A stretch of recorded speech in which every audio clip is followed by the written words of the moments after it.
wapi? Hapana.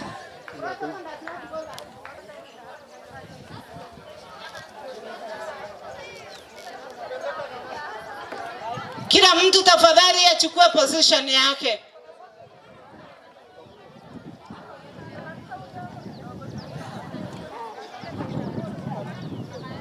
Asante. Wale wote wanasimama, wale wanatembea, tukianza national anthem, muwe nyinyi yote mko kwa tent na mmesimama. Tafadhali, kwa hivyo ninaomba tafadhali.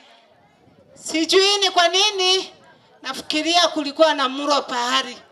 Na hii ndio imeleta hii, kwa hivyo ninaomba tafadhali. I hope you are ready.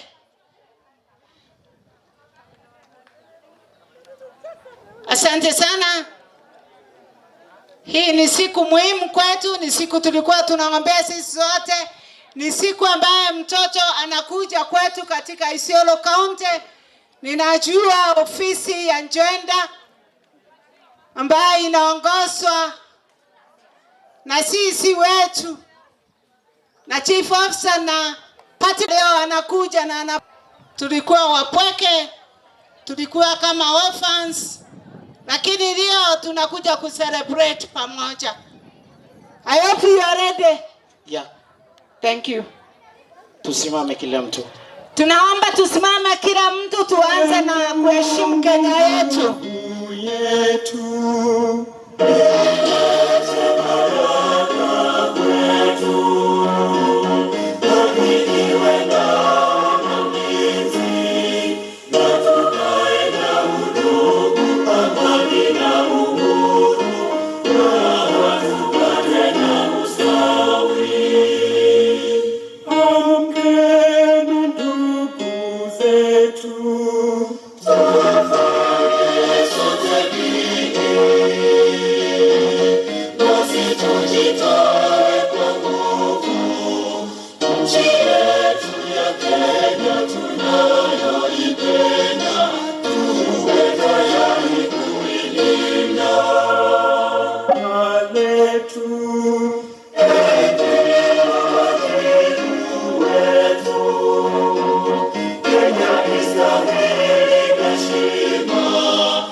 Mashariki, tuwezeshe kuishi kwa amani, tutimize na malengo yetu.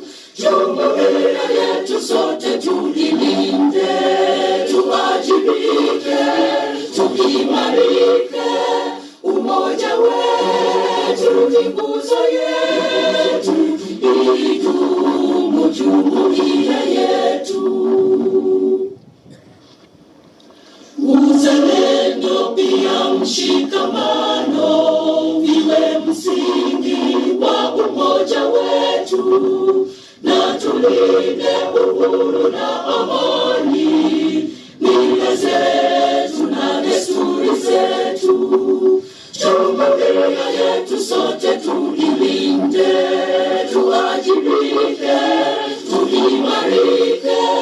Umoja wetu ni nguzo yetu, idumu jumuiya yetu. Viwandani na hata mashambani, tufanye kazi sote kwa makini, tujitoe kwa hali na mali, tulijenge jumuiya bora. Jumuiya yetu sote tuilinde, tuwajibike, tuimarike. Umoja wetu ni nguzo yetu, idumu jumuiya yetu.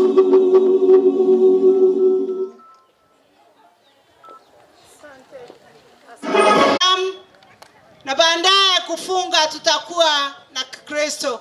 Kwa hivyo tunaomba Sheikh uweze kuja na kutuongoza kwa maombi. Asante.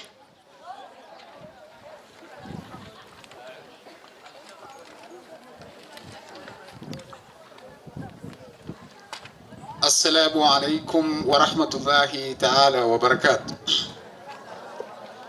أعوذ بالله من الشيطان الرجيم. بسم الله الرحمن الرحيم.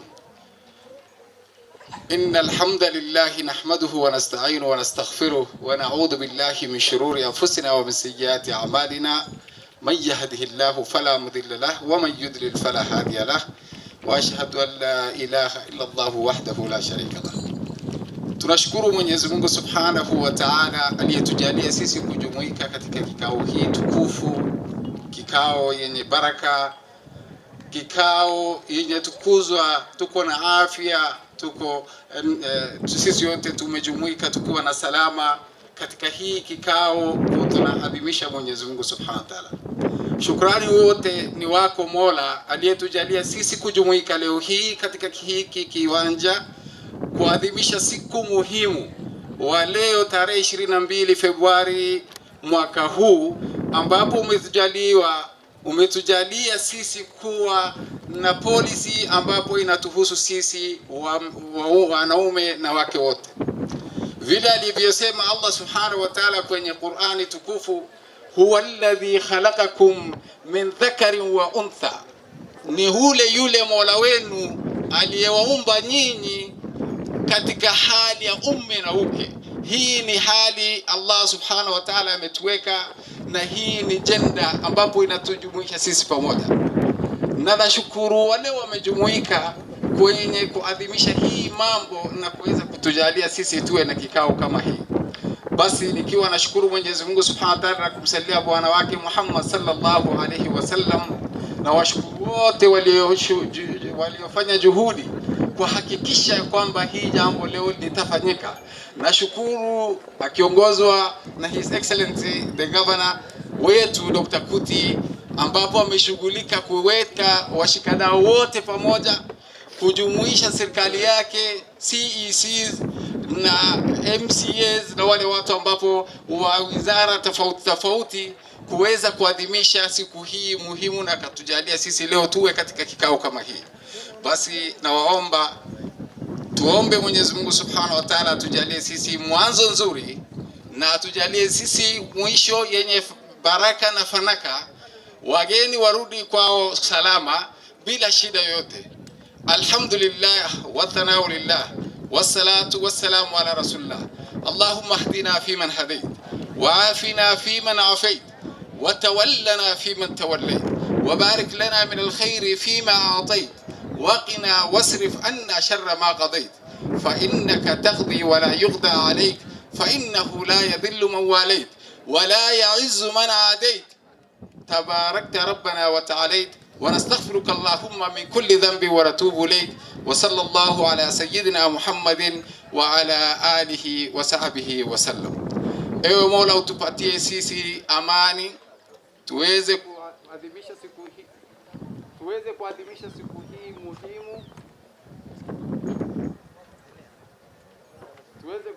siku hii muhimu, katika njia mwanzo nzuri na mwisho yenye ambapo ni nzuri.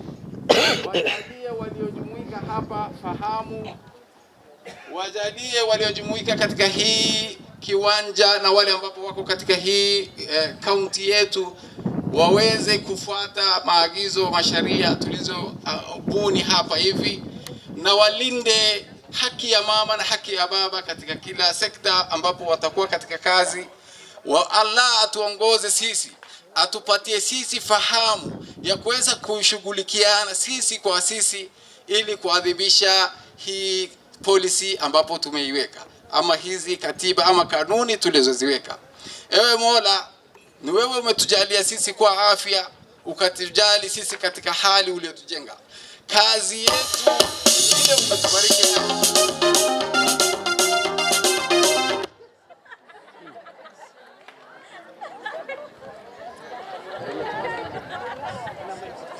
Wake. Ewe Mola, nawirisha siku hii kwa baraka yako. Patia viongozi yetu hikma ya kuweza kutulinda.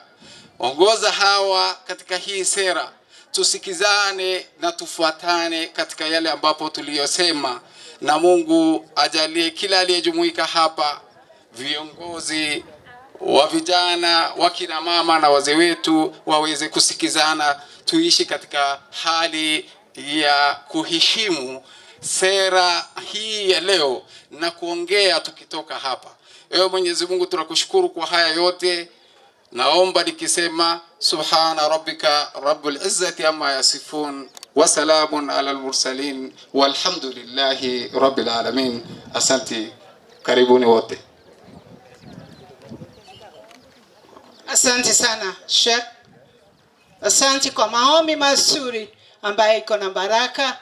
Tunaomba wakati tutaenda kwa pande nyingine, maombi ya mwisho tutafungiwa na Wakristo.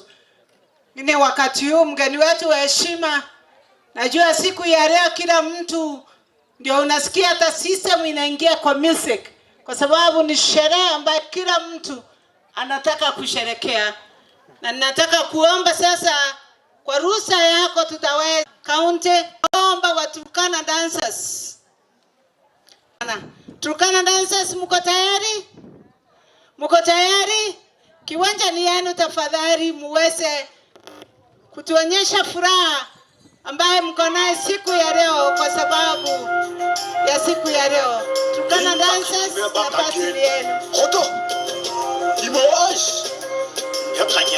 Asante sana.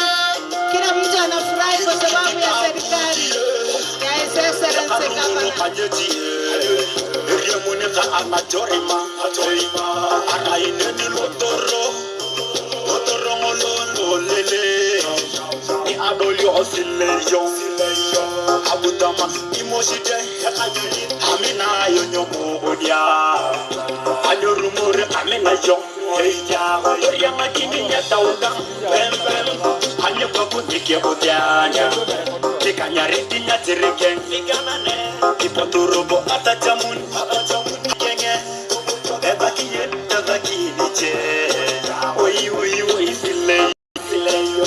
Abutama ya benki mpesa idimune tekitenya Kenya ane mama kito tinkera batao kinidana sileyo akimuju na Kenya nye kukunye pizza bekabela obekabela silekiti amamona jorima silekiti bekabela silekiti ngalilinge bakasilekiti never kaki yene boyeriga oyo ya silekiti bekabela silekiti amamona jorima silekiti bekabela silekiti ngalilinge bakasilekiti never kaki yene boyeriga oyo ya silekiti bekabela silekiti amamona likita silekiti bekabela silekiti oh alilinge bakasilekiti never kaki yene boyeriga oyo ya silekiti bekabela silekiti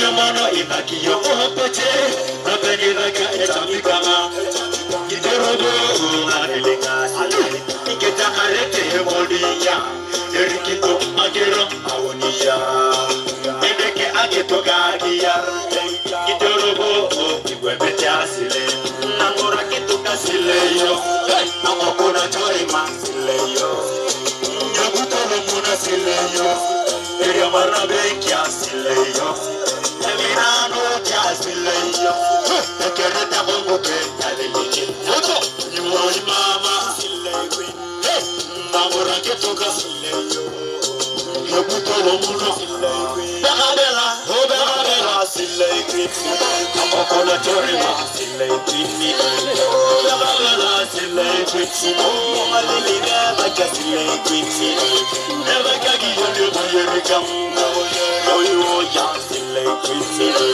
Bekabela sileyo Amamona jorima sileyo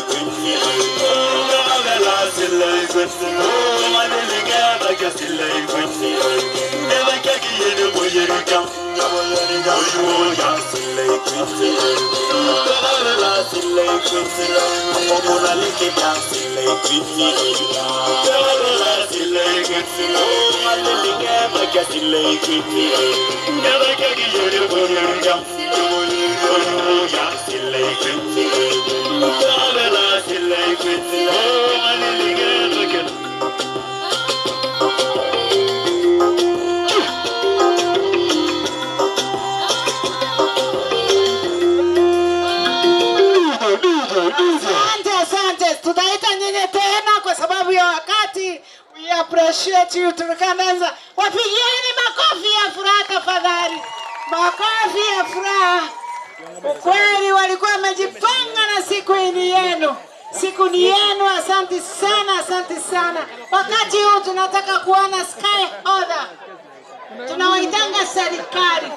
Sky order nafasi ni yenu. Sky order.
Isiolo County, and Dr. Booty, Kalato Maleda, Marafur Majanta, Arrelation Isa, Sokuma Kadada.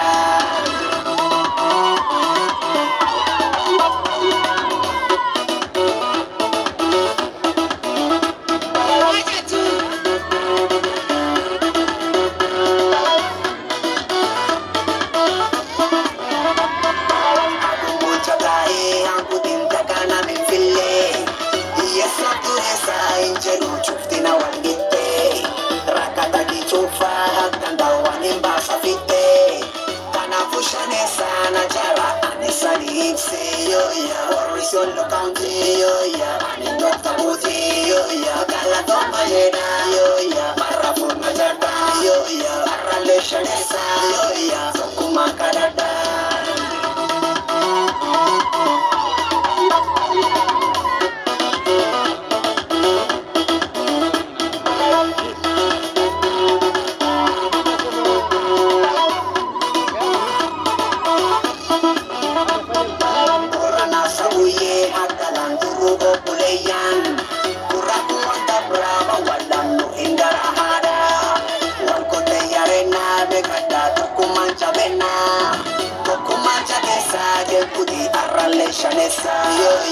Isiolo County, and Dr. Booty, Kalato Maleda, Marafur Majanta, Arrelation Isa, Sokuma Kadada.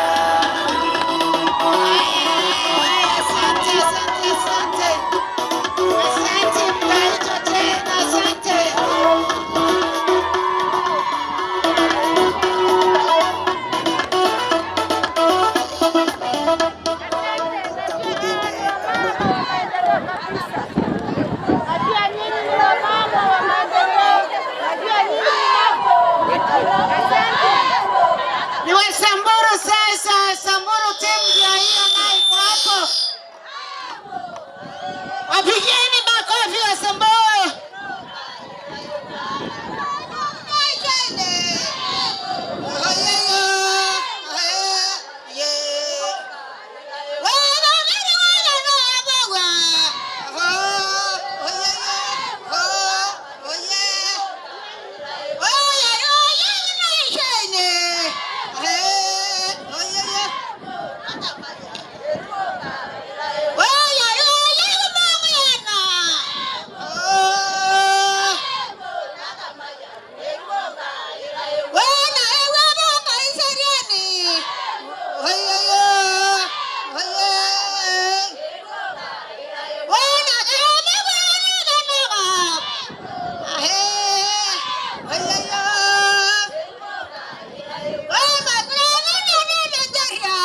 secretary. Asante sana. Thank you so much. Asanteni sana. Tunaomba kwa sababu ya muda tafadhali. Because of time. Asante sana Wasamburu. Tunajua mnataka kusherehekea hii kiwanja itakuwa yenu mpaka dakika ya mwisho. Sasa ni wakati wa Somali dancers. Somali dancers ni warembo ambaye kabisa wamejipanga. Aisha na grupu yako tafadhali. Tunaomba kiwanja ni yenu sasa. Najua wanaweka system yao. Wamejipanga kabisa, ni warembo. Baada ya hiyo tutaweza kupata Wamero dancers. Wanjua hiyo Grupu ya Kisomali.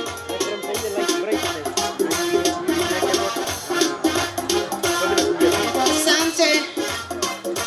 Unafurahia kasi ambaye wamama kweli wamejipanga na wanakaa watamu, wanakaa wazuri. Wapigie makofi jameni. Ndio hao wakikanyanga unapenda.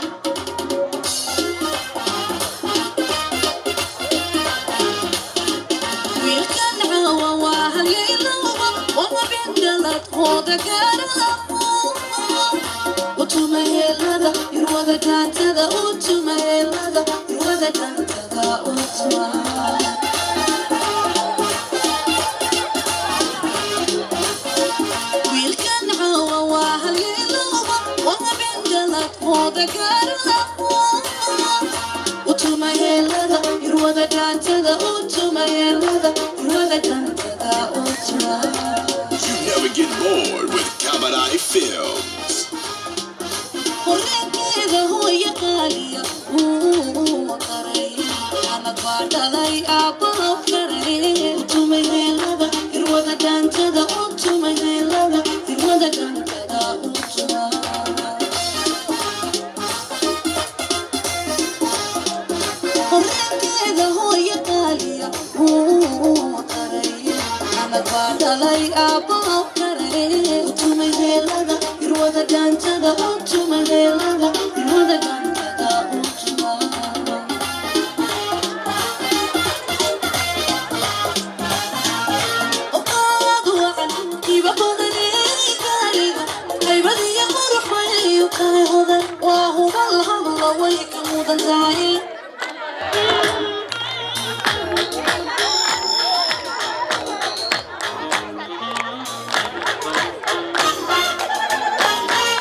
Asante wa Somali dancers. Tuna appreciate nyinyi. Your music is powerful. Maendeleo yenu katika kaunti tunafurahia. Asante, dansi yenu ni mzuri. Wapigieni makofi jameni. Wapatie makofi ya furaha. Asante. Tunafurahia hii yote. Tunasema ni kwa sababu siku ya leo mtoto anaenda kuzaliwa na tupatiwe ndio tuweze kumtunza. Asante Wamero dancers, nafasi ni yenu. Keboko nigekano dhini wa musiulu nigekano. Etomito keboko nigekano dhini wa musiulu nigekano. Etomito keboko Gĩtũmi tũke gũkũ nĩ gĩkeno thĩinĩ wa mũciĩ ũyũ nĩ gĩkeno. Gĩtũmi tũke gũkũ nĩ gĩkeno thĩinĩ wa mũciĩ ũyũ nĩ gĩkeno.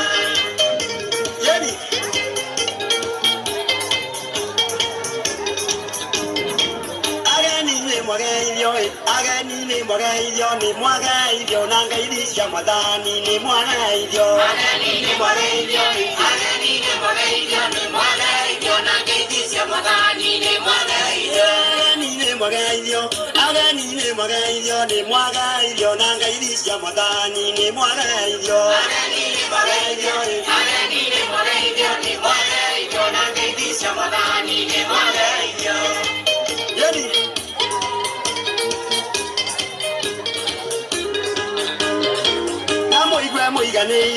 Na mũigwe mũiganĩire mũkenete thĩinĩ wa mũciĩ ũyũ mũkenete. Na mũigwe mũiganĩire mũkenete thĩinĩ wa mũciĩ ũyũ na mũkenete. Na mũigwe mũiganĩire mũkenete thĩinĩ wa mũciĩ ũyũ na mũkene. Na mũigwe mũiganĩire na mũkene thĩinĩ wa mũciĩ ũyũ na mũkene. Na Ngai amũteithia na mũrathime Ngai amũteithie. Na Ngai amũteithia na mũrathime Ngai amũteithie. Na Ngai amũteithia na mũrathime Ngai amũteithie. Na Ngai amũteithia na mũrathime Ngai amũteithie. Tũmuonie birinda tũmuonie birinda tũmuonie birinda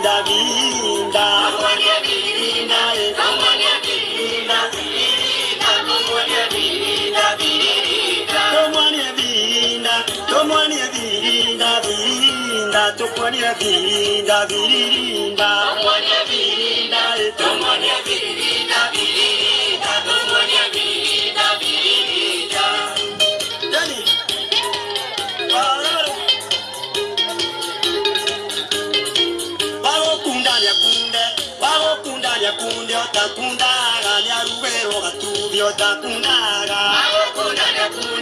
Bagokunda ne kunde otakundaga ni arubero gatubi otakundaga. Bagokunda ne kunde otakundaga ni arubero gatubi otakundaga. Bagokunda ne kunde otakundaga ni arubero gatubi otakundaga.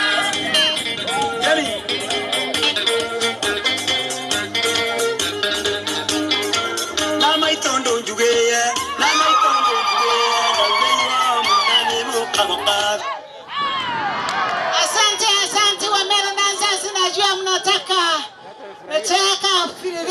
mfiririnda, lakini mtaendelea kufiririnda. Nasema asante, mtaendelea kufiririnda, kuna shinda. Niko na kikundi moja, a special group ya kutoka wanaitwa Queen ya Kambehodha Queens. Wachichana wangu wa Queens wanaitwa Queens. I want to see them here wakiwa hapa. Maqueen wote wakuja hapa na dakika ni 2 tu. Queen, kama mko tayari tunapewa wengine.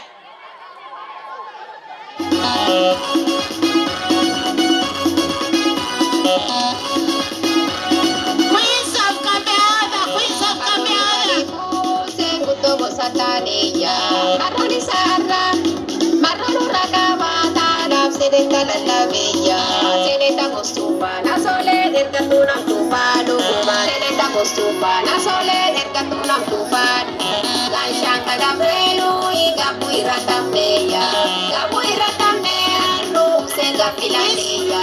Seneta Costupa. Nasole del Catuna Tupano. Seneta Costupa. Nasole del Catuna Tupano. Seneta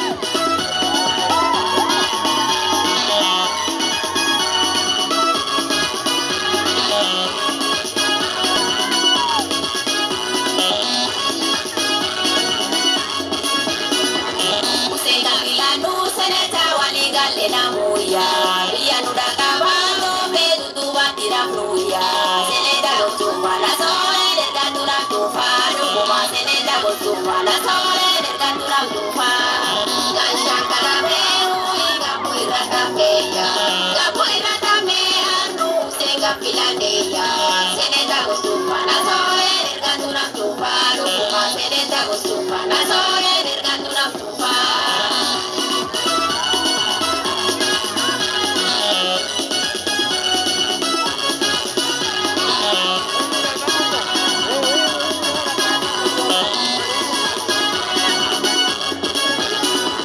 nasole wasole kaunti enda jubesaya yesayeti wanga bulinja jabesaya seneta utupa STR ikatuna tupa lukuma seneta utupa STR ikatuna tupa kanshangala benu ikapuira tameya kapuira tameya nu senga filandeya seneta utupa nasole ikatuna tupa lukuma seneta utupa nasole ikatuna tupa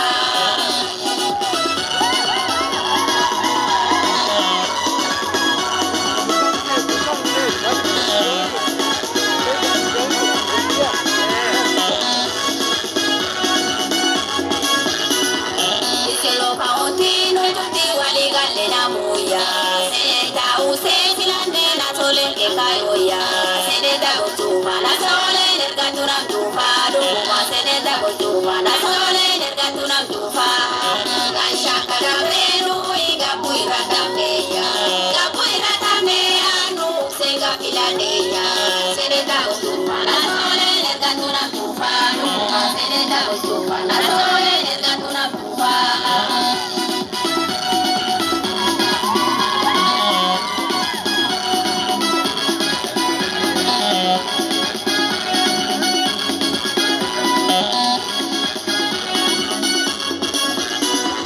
Direna masaha ke tufana gata baya na fina irjiru seyara senetaya seneta utupa usene gatuna tupa lukuma seneta utupa usene gatuna tupa kanshangala benu igapuira tameya Asante, asante. Najua mtu akiwa amefanya kazi mzuri anapata maombi mazuri ambayo inampeleka kiwango ingine. Kwa hivyo tunaendelea kukuombea spika, uendelea kuenda juu na juu. Asante sana.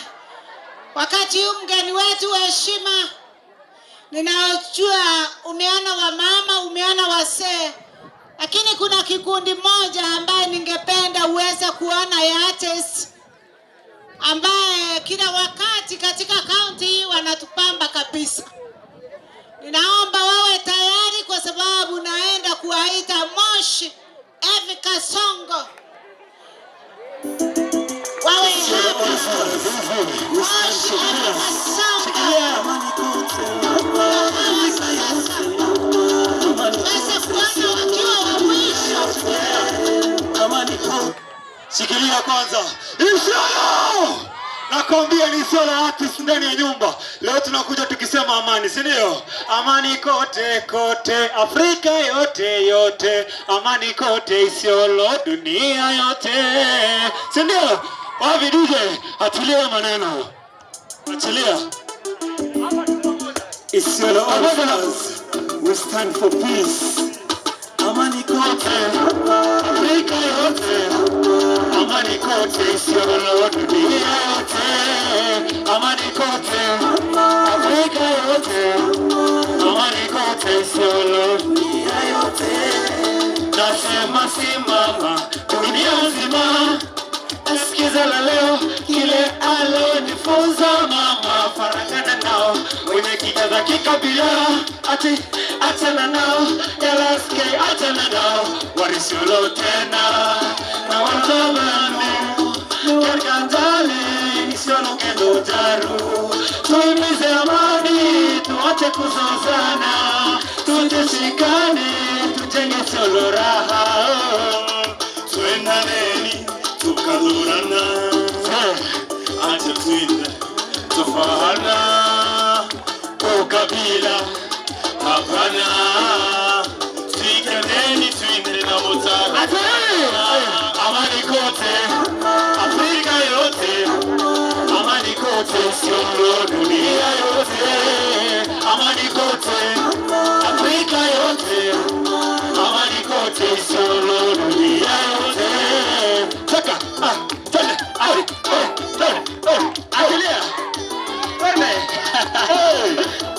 tukaribisha jamaa.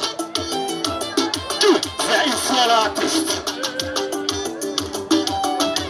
Boy, Isiolo kirama ni dada. Ide hakimaka. Apatu Danilo kisila.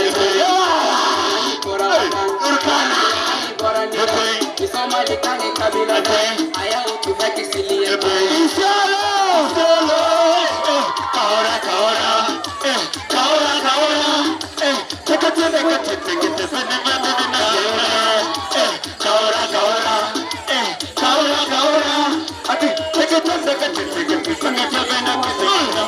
Tushikane kupenda upendo, makasena kutana skendo, wengine wanacheka skendo, wengine wanacheka matendo. Jamani, tudumishe amani, amani kote, Afrika yote, amani kote, Isiolo dunia yote, amani kote, Afrika yote, amani kote, Isiolo dunia yote. Abi Somali, twende kamani, Seko iganda hoya, watoto watakataka hoya, tahilke basalka hoya, gataya tagalka hoya, seko iganda hoya, tahilke basalka hoya, gataya tagalka hoya, ya Isiolo artist, tahilke basalka hoya, gataya tagalka hoya, seko iganda hoya, gataya tagalka hoya, tahilke basalka hoya.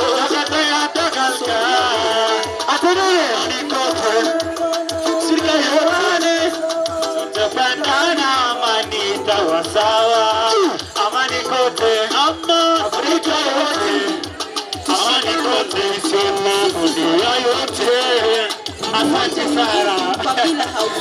Asante sana Isiolo artist association sana. Katika jamii na nchi nzima.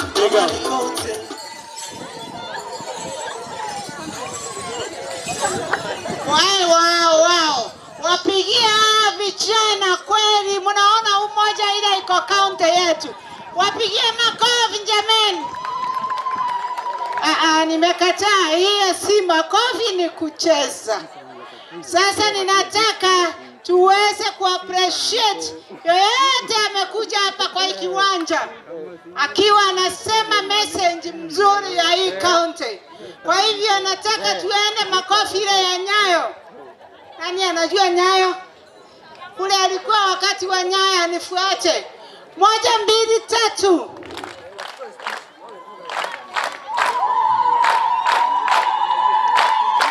Asante sana. Ninasikia mnakumbuka, asante. Hiyo ni kusema wale wamekuja hapa siku ya leo, wamekuja kwa sababu wako na furaha. Mgeni wetu wa heshima, daktari wetu, County Secretary Isiolo County, ninajua kama tungetupatia siku ya leo sisi sote tutakaa hapa. Lakini kwa sababu uko na message, uko na mtoto ambaye unatuletea, uko na mambo ambaye ungependa tujue, ndio ninasema kwamba kila mtu ako hapa. Siku ya leo utafurahia kwa sababu partners wako wote katika hii county wako. Na wote utawajua. Ninafurahia chief officer wangu Erenesa kwa sababu ya kazi ambayo anafanya na partners wetu. Na yeye wakati mwingine tunasema yeye ni simba kwa sababu haongei, lakini ikifika wakati wa kuongea naongea. Tunafurahia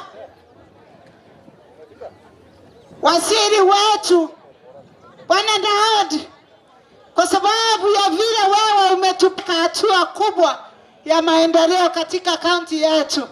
Na tungependa sasa uweze kutuelezea, ninajua wewe ni wa dakika na masaa means so much to you.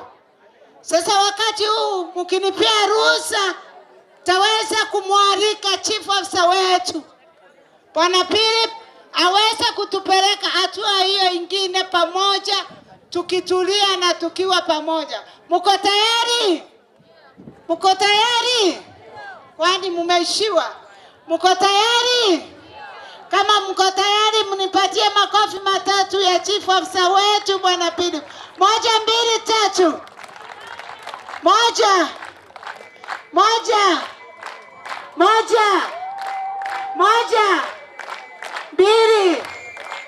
Thank you so much. Karibu sana. Asante sana Madam Lucy.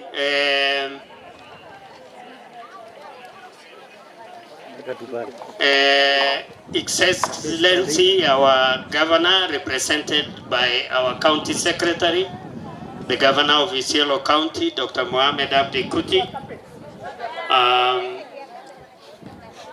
our speaker, Honorable Hussein Roba,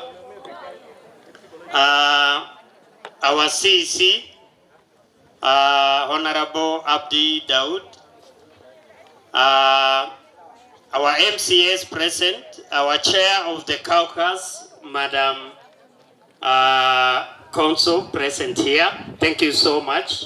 I think your efforts in Bunge are felt today because she was really very instrumental in moving the motion for us to have this policy. Honorable Kunune, also very important member of our assembly who represents the youth from the other sex. We know gender, when we talk about gender, we are talking of both sex, men and female. I know we have also some my colleagues, the chief officers present. You can just wake up for the interest of time and wave. I know majority of them are attending a very important ECD school feeding program meeting, policy meeting also in Nanyuki. We have very important departments that we also work with in the national government. We have the gender representative from the national government, Madam Tume. You can just stand and wave us. We have Shoya representing the persons with disability. Shoya. Then we have the National Gender and Equality Commission representative, Aliaro Somo. Just stand. Thank you very much. As you know, Isiolo County is hosting the regional office for Tarakaniti, Meru, Laikipia, Samburu, Isiolo, Marsabit. It is regionally held in Isiolo and they are actually hosted in our office. And I thank our county secretary because when the commission visited us, that was one of the commitments we said we are going to do and we have done.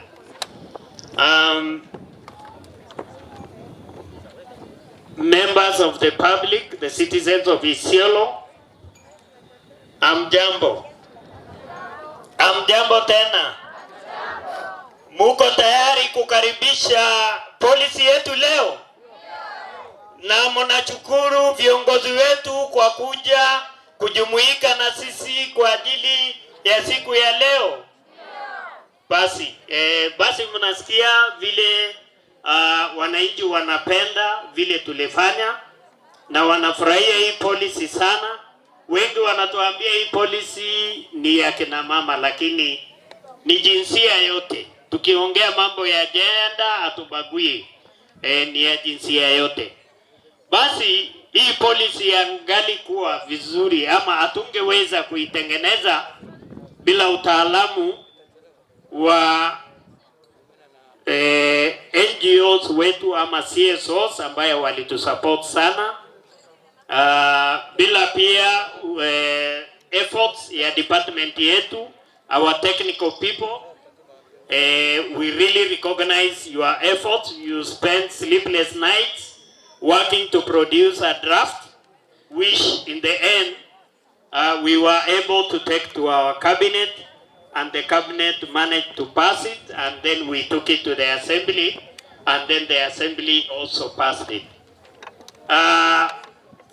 Just to mention a little, this department has come to fruition during His Excellency Dr. Mohamed Abdi Kuti's reign. And this is because during the last time, gender was only run through an advisory. There was only a gender advisor at the county governor's office. But this time, it is a fully fledged department under Gender, Culture and Social Services in the Ministry of Education, Youth and Sport, Gender and Culture and Social Services. The CEC, Honorable Abdi Haji Daud, and the CEO being me, and directors and other officers running it. So now we are fully fledged department, recognized from His Excellency's first executive order that formed his government. So we really thank him for recognizing that and having officers on ground. I would like just my officers to stand where they are and then wave. We have the sub-county social services officers. We have the social services officers in every ward and also at the headquarters. Can you please stand where you are and then you wave the ground? Thank you. Thank you very much. For the interest of time, I would invite our partners to come in front of us here and just say hi to us. Not much, because we don't have time. Our honorable members and the speaker are going back to Bunge today, and we would want to give them time to do that, and we'll have more time to work together with you. So this policy was not possible without the support from CRU, Center for Rights, Education Awareness, and this is an NGO that we have an MOU together with them for the last 4 years, and they were supported by UN Women Trust Fund, and they also supported KEWOPA, Kenya Women Parliamentary Association.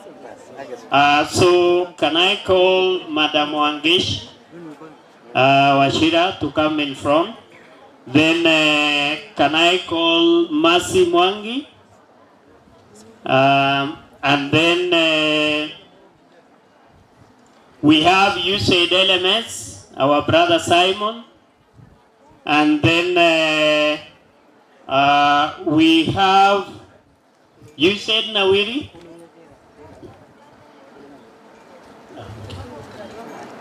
USAID Nawiri. Thomas or Chamsa, if she is around. And then we have World Vision, Brother Mule. And then we have ActionAid, Cynthia Asafi. Most of you have worked with her. And then we have Mid-P represented by Mwalimu Tepu. You are around? Okay, so these are the partners who made this day possible and who have always been walking the talk together with us. I'll just give you the mic. You say hi to the people, and then we proceed.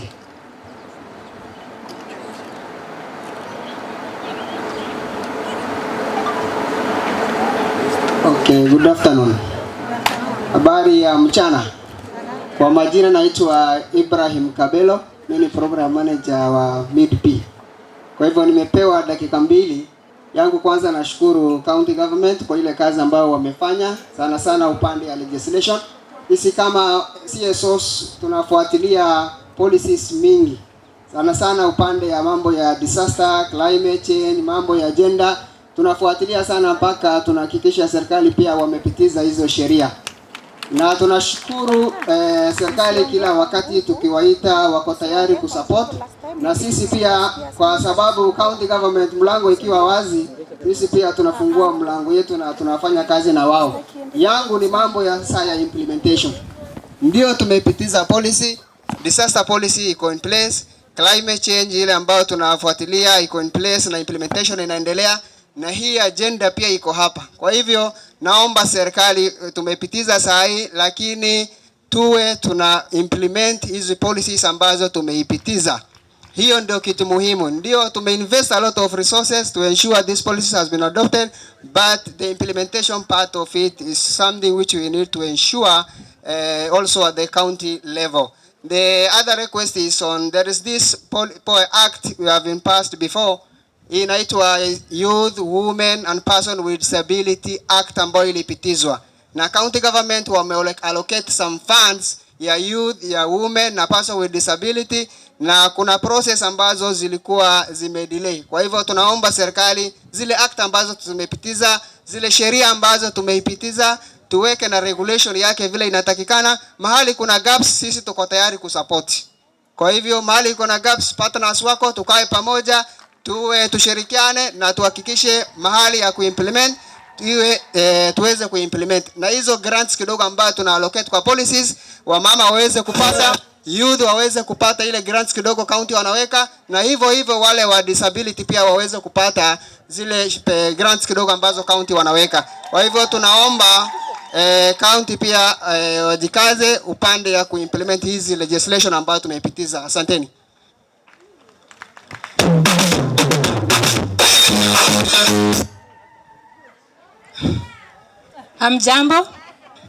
Hamjambo tena. Ndio, kwa majina ni Cynthia Safi, nafanya na shirika la Action Aid. Na siku ya leo nina furaha sana kwa niaba ya shirika la Action Aid. Kama vile kila mmoja wetu hapa amefurahi kwa sababu tuko na a very strong tool within the county ambayo itatuelekeza mambo mengi ya jinsia tofauti tofauti. Kama shirika, we are very much committed to support implementation, and we are looking forward to push you at the county level. So ukituona Action Aid, we deal with accountability, transparency, and we apologetically support women and girls. So we will be there to push you to ensure that this policy is implemented. Thank you.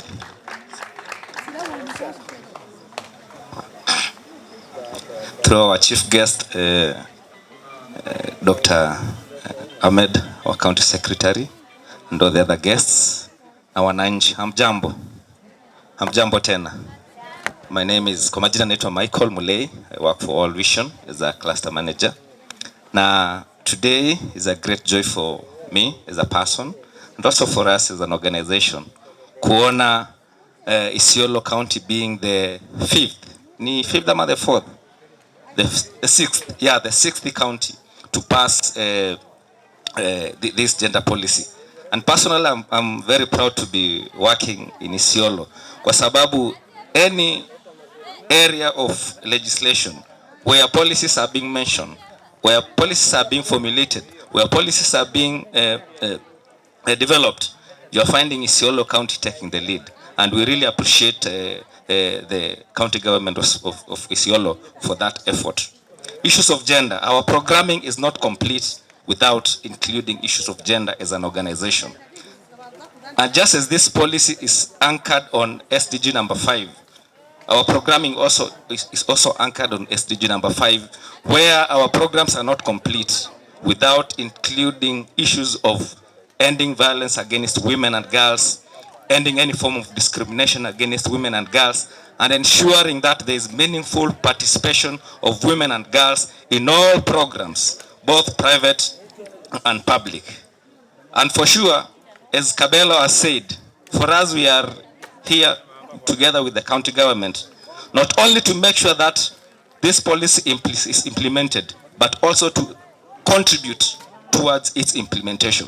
Not only to oversee the county government implement this particular policy, but also to bring resources and to bring other efforts which can lead to a successful implementation of this policy.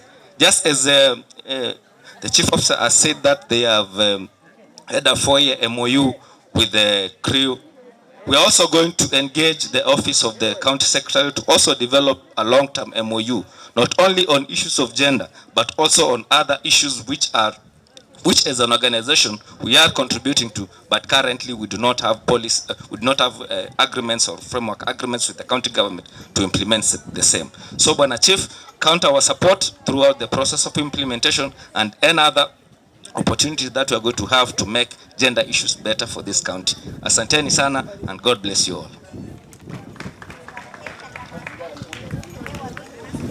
Thank you. Our chief guest, Dr. Ahmed Galgalo. Akina mama hoe. Akina mama hoe. Wazee hai. Vijana mpo. Mpo. I am very, very happy because this has been a journey. Tulianza hii kazi 4 years ago. In fact, nimeona mama hapa nikafurahi nikakumbuka tulianza safari pahali. Lakini before niongee, hatujafanya kazi peke yetu. Crew, our staff members who are here. Jamila, uko wapi? Simama. Jamila, our crew staff. Jamila, wacha tuwapatie makofi. Dixon, makofi ya Dixon jameni. Angelina, our staff, please simameni. Mike, Nick, Meme, tuwapatie makofi. Unajua, watu sisi tuko Nairobi, lakini wao wako ground. Si tunasema ground kila saa mambo ni tofauti. Sasa, hao ndio wamekuwa wakifanya kazi kwa ground, but we have also worked with our partner, Mercy, from Kewopa. Makofi ya Mercy. Lakini, siwezi sahau, tumefanya kazi na akina mama tunaita champions. Wako wapi akina mama? Mwana akina mama. We have very strong accountability hapa Isiolo County. Na nataka kusema asante kwa sababu akina mama mnajua safari tumekuja. Sina safari mrefu. Miaka 4. Sio ni safari mrefu. Mtoto amezaliwa mpaka ameenda nursery. Jameni. Sio ni safari mrefu. So, I think for me I'm very, very happy, and our message today, policy imepita. Na miaka 4 imepita. Tutangojea miaka ingine pita ndio 4 ndio implementation ifanywe. Akina mama utangojea miaka ingine 4? Mtoto mwingine atazaliwa naende shule? Haya basi. Atazaliwa leo. Haya. So it means we have a challenge that from today what we would want to see is the implementation of the policy. Na tumeambiwa vizuri county government or county of Isiolo iko number 6. Na mwamefurahi, wacha tuwapigie makofi. Hawako number 47. So wamefanya kazi mzuri. Tuwapatie makofi mzuri. So, number 6, we want you then to go forth. Sisi akina mama, mambo yetu si mingi lakini ni mingi. Tunataka akina mama wakue leadership position. Akina mama mko tayari? Mko tayari? Kabisa? Haya, akina mama wako tayari kuingia leadership position. Pia, hii county yetu haina shelter. Kumaanisha mama ama mtoto ama kijana akidhulumiwa, tutatembea sana kutafuta penye tutampeleka. Tunataka rescue center. Mnataka? Imejengwe. Haya, county, I hope kuna mtu ana take notes ndio tujue kazi yenye tutafanya. Haya, ya 3 tunataka GVRC center. Hapa kwetu Isiolo. Hatutaki kupeleka watu kama mtoto amedhulumiwa, kama mama amedhulumiwa, hatutaki kumpeleka Nairobi kwa sababu solution itakuwa hapa. Alafu.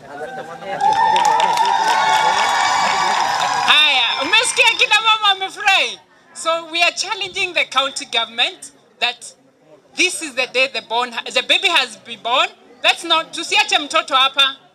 Tutembee na mtoto, tumlishe, tumpatie nguo, avae, atembee, ndio county zingine wakuje benchmarking hapa Isiolo County. Sawa? Tunataka benchmarking wakuje hapa hapa kwetu ndio tunataka benchmarking. Asante, we are looking forward to working with you and we are so happy to witness this day. Asanteni.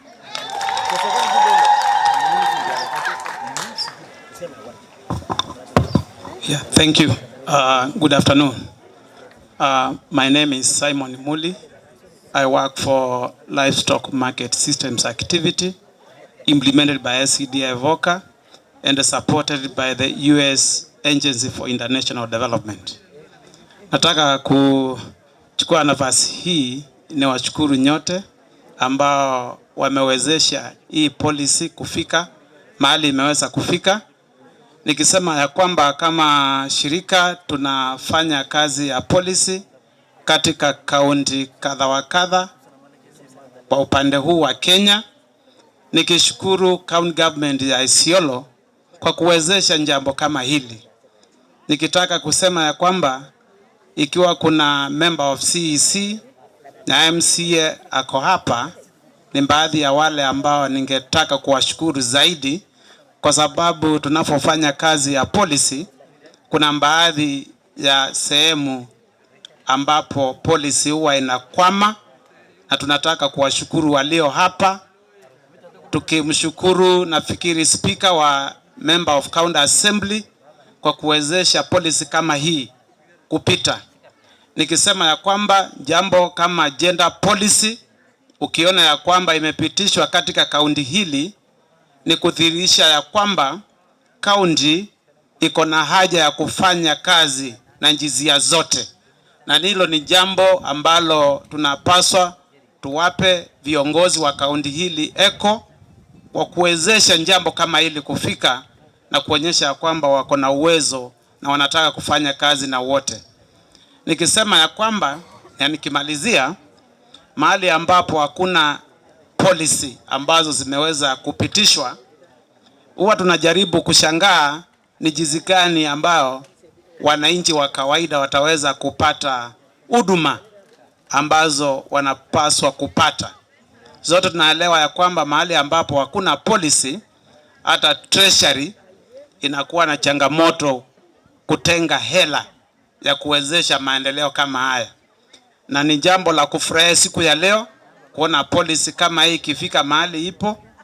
Nikitaja tena ya kwamba baadhi ya policy ambazo zimesha kupita, gender policy ni baadhi yake. Nikisema hata hivyo kuna baadhi ya policy ambazo zimeweza kupita tukishirikiana na county government ya Isiolo. Kwa hivyo shukrani wote ambao waliweza kuwezesha jambo kama hili, na tunasema kama shirika tutazidi kuendeleza jambo hili liweze kutekelezwa. Sisi kama shirika tunafanya kazi na cooperatives, tunafanya kazi na livestock market associations, tunafanya kazi na biashara za wanaume wa mama, na tunasema ya kwamba kwenda mbele tutakuwa na jambo ama platform nzuri ya kufanya kazi na vikundi vya aina hiyo ikiwa tuko na gender policy in place.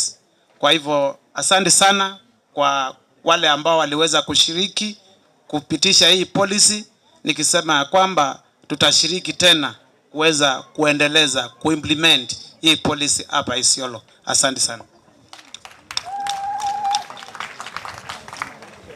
Kina mama hoe, kina mama hoe, na wazee na vijana mpo. Haya, nimefurahia pia kuwa hapa. Kwa majina ni Masi Mwangi, nafanya kazi na shirika ya kina mama bungeni ama Kenya Women Parliamentary Association, wale tunaoita KEWOPA. Nasikia watu wetu wako hapo. Kwanza niite timu yangu pia kwa sababu imekuwa ikisaidia hii policy. Tulikuwa na the key consultant Crispy na Fifu hakuweza kuingia, lakini assistant wake tumeingia na yeye, Bwana Simon, please wave to the crowd. Na pia amefanya kazi na county assembly kwa ukaribu, Clement, pia salimiana. Hiyo ndio timu yangu, na Rosemary pia hakuweza kufika. La pili niweze kuleta apologies za my chairperson who's Honorable Moshomba, na also my members from Isiolo County. Unajua niko na members wengi sana hapa kwa hii county. Tuko na Honorable Fatuma Dulo who is the senator for Isiolo County. Pia tuko na Madam Jaldesa who's the women rep wa Isiolo County. Na pia niko na Madam Honorable Abshiro ambaye ni nominated senator pale katika bunge kuu. Kwa hivyo wale wabunge wote walifurahia sana na wamekuwa involved kwa hii process. Kwa hivyo ningetaka kuleta apologies zao. La pili, vile Wangeshi mwenzangu amesema, Hii policy tulianza miaka 4 iliyopita na tulianza na akina Mustafa CEO, alafu tukakuja tukaanza kazi na Philip na team ya bana CEC, bwana speaker pia tumekuwa tukifanya kazi nao na assembly, tumekuwa na mikutano ya assembly, hata last week tulikuwa na sensitization ya hii policy. Bwana Bi Mumina, chair wa caucus, ametusaidia sana na hii policy. Hata wakati ilikuwa imekwama, wakati team ya governor ilishapitisha pale executive, ikaingia pale assembly, ikakuwa na matatizo kidogo, ikakwama, Bi Mumina alikuwa very instrumental kuitoa kule na tukaweza kukutana na ile committee ya gender na ikaweza kupitishwa. Kwa hivyo mpigie Madam Mumina makofi. Kwa hivyo vile tumesema hii policy ya mambo ya kijinsia lazima tuweze sasa kuiendeleza, tuweze kuimplement. Na kuiendeleza inamaanisha kama assembly, bwana speaker, ni vizuri kwa hapa, mambo ya budgeting tunaangalia, tuweke fedha. Pia to our development partners tuendelee kusupport implementation ya hii policy, na kama KEWOPA we commit ya kwamba tutaendelea kushirikiana na county ili tufike pale tunapo awania kufika. Sawa sawa. So nimeshukuru sana kukua katika hiki kikao na asante sana. Thank you very much, Mercy. Now I give to Thomas Musyoki. You know him very well. You said Nawiri. Karibu. Asante sana Bwana Chief Officer, kwa our County Secretary, our Speaker of the County Assembly, kwa CEC, Senior Executive from the County Government na community, all protocols observed. Habari yenu? Habari yenu tena? Ya mimi kwa majina naitwa Thomas Musyoki, wenye Chief Officer amesema, na nasimamia mradi ya Nawiri hapa Isiolo. Ningependa kwanza kusisitiza ama kujulisha maybe wale wenye hawana ufahamu ya kwamba Nawiri ni mradi imekuwa Isiolo sasa kwa muda ya miaka 2, na tumekuwa tukifanya kazi kwa karibu sana na county government, national government, county assembly, sana kusuluhisha mambo ya utapiamlo ama malnutrition in Isiolo County. And part of our mandate as Nawiri imekuwa ni kuhakikisha tuna strengthen systems within the county government. And on strengthening systems, part of our role has been supporting on legislation. And that's why Nawiri is represented here today, being one of the partners that are also supporting the gender policy, or have been working on supporting the gender policy up to the milestones that we have achieved to date. Na kama Nawiri tulianzia kwanza kwa ile naweza ita tuko na phased program. Tulianzia na phase 1 na sasa tumeenda kwa phase 2. Na phase 1 tulikuwa tunaangalia mambo ya research, again also tukisupport system strengthening, na sasa tumetransition into implementation of activities. That's why tumeenda sasa kwa vijiji, tumeenda kwa communities, kufanya mambo kadhaa na kwa sectors ama kwa miradi tofauti. Na moja wapo wenye nimesema ni hiyo mambo ya supporting on legislation. Tumesupport us on the gender policy. Now during our first 2 years of research, we carried out a research on gender, youth and social dynamics in Isiolo County. And we managed also to identify some of the crucial gaps, if I should say crucial gaps, that are facing vulnerable populations within Isiolo County. And when I talk of vulnerable populations, tunaangalia wamama, tunaangalia vijana, tunaangalia pia mambo ya watu wenye ulemavu, or people living with disabilities, among other persons. And that's why as Nawiri, I'm just giving a commitment that again we'll be working with the county government and with the Department of Gender specifically to ensure that all our interventions are gender inclusive. that we don't want to leave behind anyone. We want to work with the women, we want to work with the youth, people with disabilities, and all other vulnerable populations within the county. I should acknowledge one of my colleagues, Shamsa. I don't know whether Shamsa is in the team. Maybe Shamsa? Okay, I want to acknowledge also Caritas, a representative from Caritas, whom we have been working also quite closely with in terms of implementation of our activities. You can just wave to the team. Yeah. She's representing Shamsa and the team from Caritas, whom we also have been working quite closely with in terms of implementation of our activities. Maybe nimpatie tu dakika moja wasalimie. Good afternoon.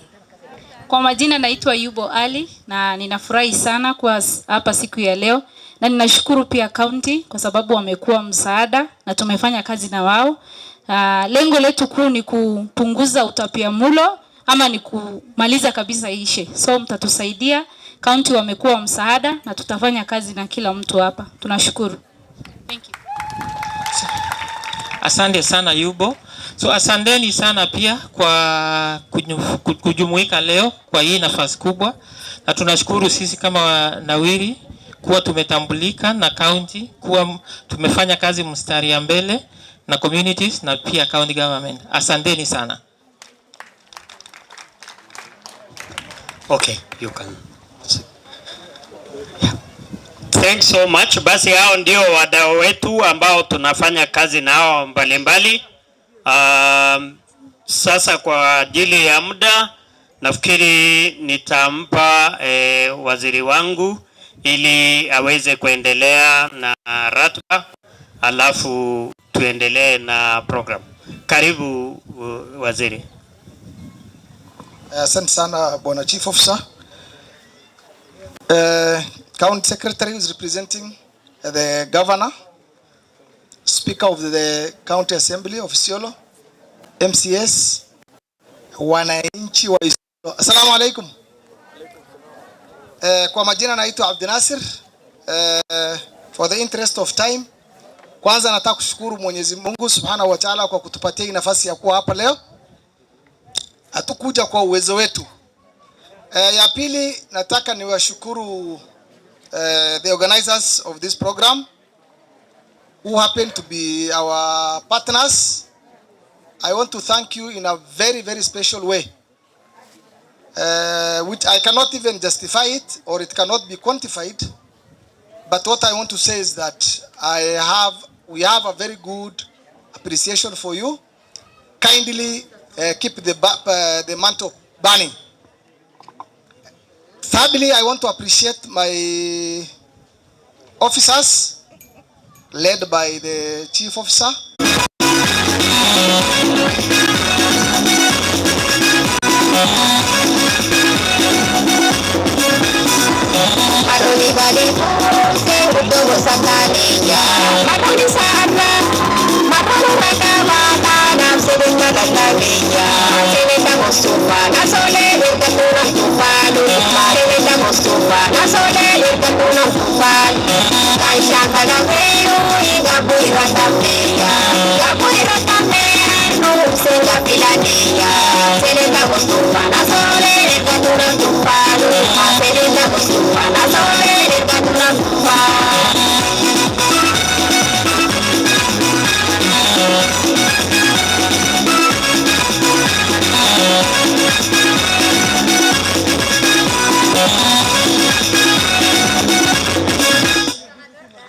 Haya.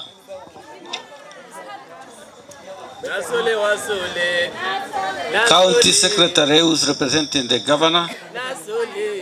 The partners, I want to mention my name because I have a lot of respect for partners in this county.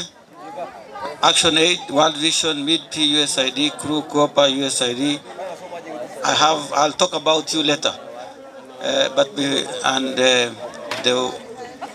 The CECs who are here, the chief officers, representative from other donors whom I have not mentioned, wananchi watukufu, Skaoda, very special to me, and others who are here. Before I start giving my talk, I want to invite one member of county assembly. At least there are two here. And I think because this is a gender, and our belief in gender now, although gender is any sex, I think a lot of emphasis is given to ladies.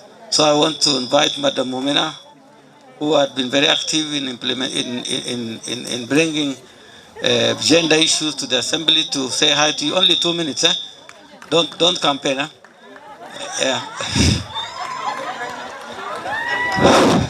Thank you, Honorable Speaker. I think it's not fair when we are only two and I'll be invited and the youth representative is left behind. So with the permission from the Speaker, could I call upon Honorable Abdi Kunune to come and greet his people?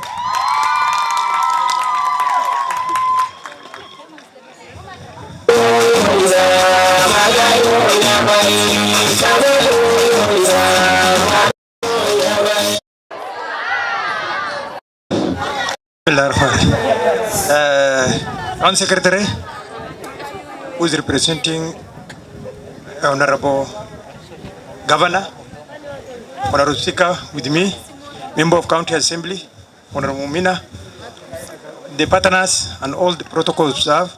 Salaam alaikum. Kwanza kabisa nashukuru my colleagues, my sister, my women rep, without fear of any contradiction. Thank you, my sister. She is the one who invited me here today. Again, mine is just one word because of the time, and we are going to assembly. I cannot take more time. Yangu ni chache tu ndio nilikuwa nataka kusema. First and foremost, mimi nashukuru wafadhili, the NGOs who are in Isiolo, because we have worked with these NGOs in so many departments. Kwa hayo na washukuru nyinyi wote na tuwe pamoja inshallah. The other thing I wanted to say is about the bill that we have passed. The CC Abdel Nasir, he has told us that he has not mentioned us. He has told us that kuna majina, but he has already mentioned. But that one is our work.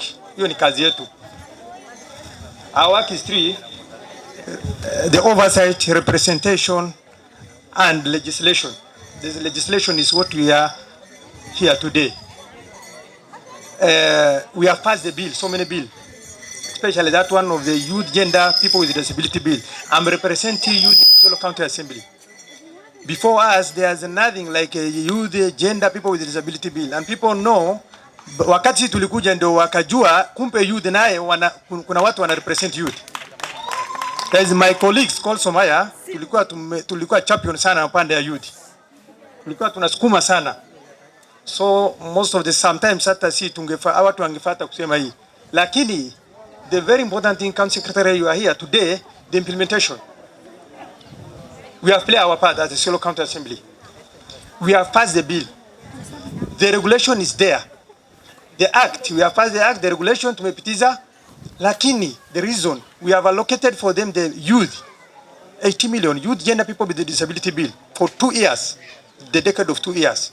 So because of kipengele kidogo ndio imetusumbua. I want the CC to be here pamoja na chief officer is here now. Tunataka hii ni kazi yenu sasa. We have washed our hand on our side, so implementation is your work. Please fast track this thing very fast. We don't have any other time. So hata sisi tunataka hii kitu watu waonje, so that hata tukienda ndio tuone tubakishe at least watu wamefaidika. Because kwa vipengele kidogo tu ndio imebaki. Tunataka hiyo youth, gender, people with disability bill ikue. Kwa hayo machache kitumina miza zaidi ni implementation. Implementation ndio kitu ya maana. Tukimplementiwa watu wengi ndio watapata faida. For these much remarks, I say thank you so much. God bless you. Thank you. Thank you, Mheshimiwa. Karibu. County Secretary Ahmed Galgalo, Chief Officers, donors, wakina mama, vijana, na all the protocols of staff. Good afternoon. My name is Jilo Mumina Koso. I'm a nominated member of County Assembly Isiolo Gender Jubilee Party. And I'm also running for women's seat to unseat the current member of women representative. And today, standing here, I'm the most happiest women. This is what we want to celebrate. When Kenyans always saying they are going to celebrate, sometimes I ask myself, what are we celebrating? But today in Isiolo County, I'm very happy to celebrate the launch of gender bill.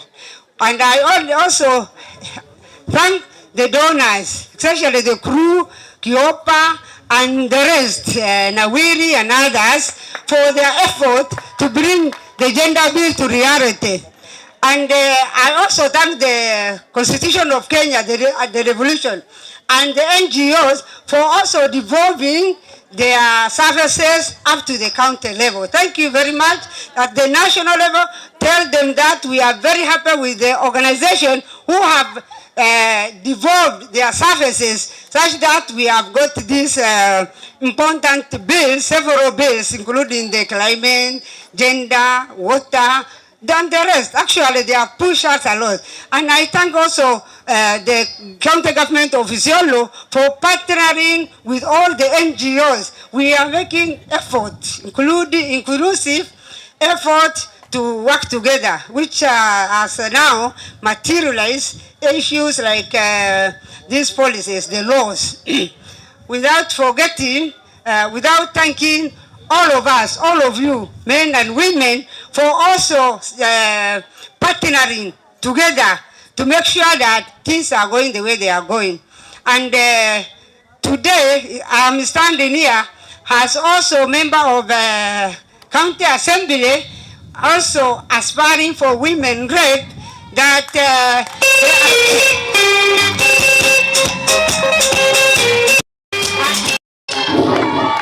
I have one message for all Kenyans. Just one message. The message is, this is the year of election.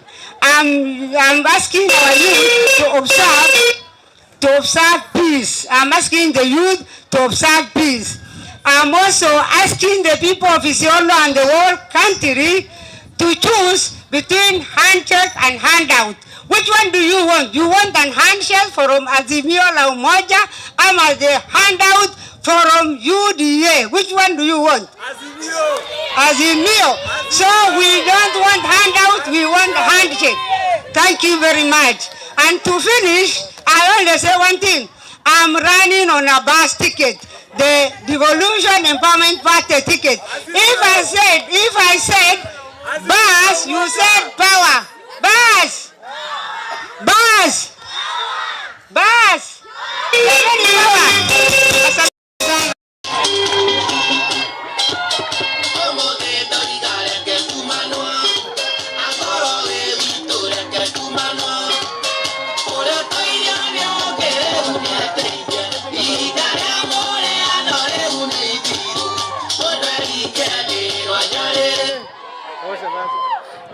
Haya, sasa Mumina Konso, I think you have entertained us. That's very good. At least I knew there was a party called BUS. I thought the name has been changed. Congratulations. Haya, wacha tuendelee sasa. I think I have acknowledged everyone, but let me go back again to the issue of civil society and this county. When I came in as a speaker on 4th September 2017, I came from private sector, and I have never been exposed to the bureaucracy of government. So I got cultural shock, where things are done totally in a different way. And also I have my wife, who is is known in NGO circles. She's a guru of NGO now, while working with the World Bank. And she has worked with CODED, she has worked with the United Nations, she has worked with the European Union, she has worked with the local CBOs and NGOs here. So we consulted one another and say that since devolution started, I think it has been a challenge. Kulikuwa changamoto ya devolution kabisa, because the resource has not reached the people yet. Hawa wananchi bado wamesikia tu devolution, lakini paka sasa ile devolution ile fruit ya devolution haikufika mashinani paka sasa. Na tukaangalia ni nini haifanye kazi mzuri. Na tukasema the thing probably is there are no policies, regulation, bills and act that can help us to spend money. So our first county government had its own challenges. Wakati huo kulikuwa na paper bag. Unajua paper bag ile green, blue, yellow kubwa kubwa. Wakati huo pesa ilikuwa inabebwa na paper bag. The first county government finished all the money on paper bag from the banks. You remember those days around 3 p.m. the banks were also not strict like this. All the money were taken out on paper bags. And when we came, there is no single toilet which has been built by the county government. Not even the toilet for the governor. It's not there. There is nothing. There is no serious project that can attract partners to this county. So we went down to development, and still starve the public, because the money is going now to major development, infrastructure development, like roads, like the stadium, like the market, like the county government office, like the county assembly. But although the other money ilikuwa kwa paper bag, hii pia imeenda kwa project. Wananchi bado wanaangalia tu devolution kutoka mbali. Hawakupata. This is the challenges which is facing us. So partly what we did now was to work on the policies and regulations so that we attract partners to our county, so that we get resources from outside to supplement the effort of development that we have doing. And in this regard, I want to ask to have a moment of silence for one of our brothers, the late Abdullah Shande, who has been coordinating the NGO activities, and County Assembly of Isiolo was the first county assembly to pass the disaster risk management policy, the climate change, which was an issue which was raised by Honorable Raila Omolo Odinga, who talked about Isiolo County as the first county which has passed the climate change bill. And I think there are also new policies which are passed. The livestock yard bill. Isiolo is the only county which has passed in the whole 47 counties. And the reason we are doing this is we are making foundation for development, not only for us. That has been achieved. I want us to take silence, 1 minute silence, stand up for Abdullah Julo Shende, who was coordinating NGO activities and coordinating all this activity.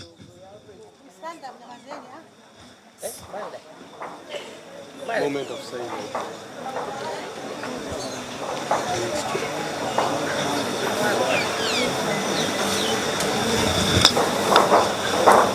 Thank you.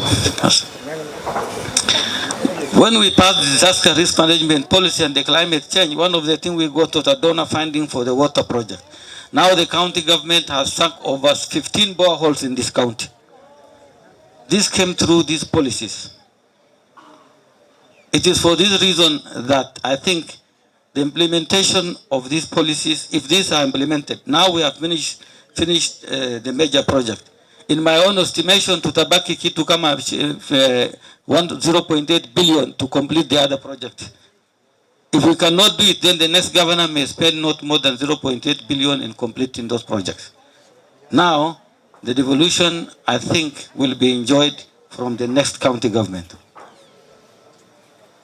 You should be prepared for that. No, that's why you have to be very careful in this election. If a new government comes in, it will start again from beginning, because this government will be based on their own policies. So that's in naomba labda mara hii turudishe sisi kena kwa viti. Sasa nimeingia siasa Kama tungeendelea na hii mtindo na wananchi wakiturudisha, tunaomba kura tena mturudishe 2022, lazima sasa tuendelee tumalize hii mpango ya maendeleo. Serikali mpya ikikuja itaanza tena kutoka chini, na mara nyingi itakuja na policy yake, na sasa another 15 years devolution will be lost. This is my view. But I think if we have serious policies and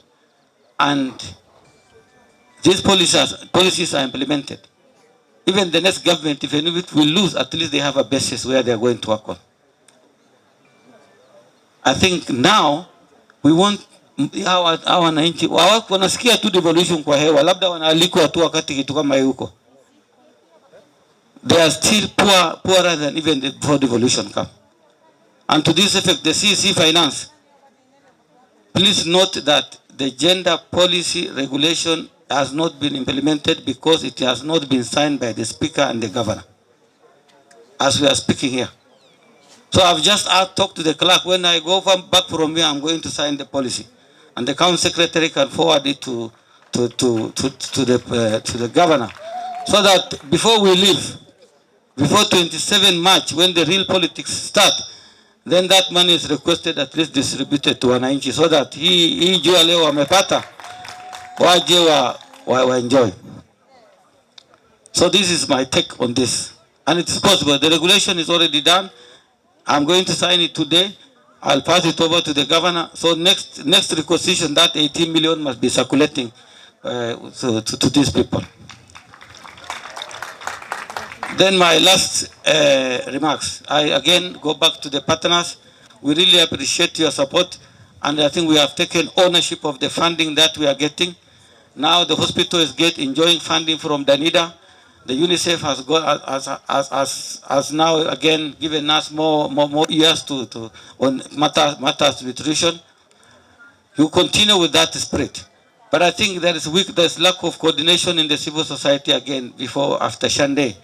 I think we want to see the vibrant civil. We have only 2 months remaining, so if there is any policy and regulation and act that you want to be done, you can start from now, between now and 27th March.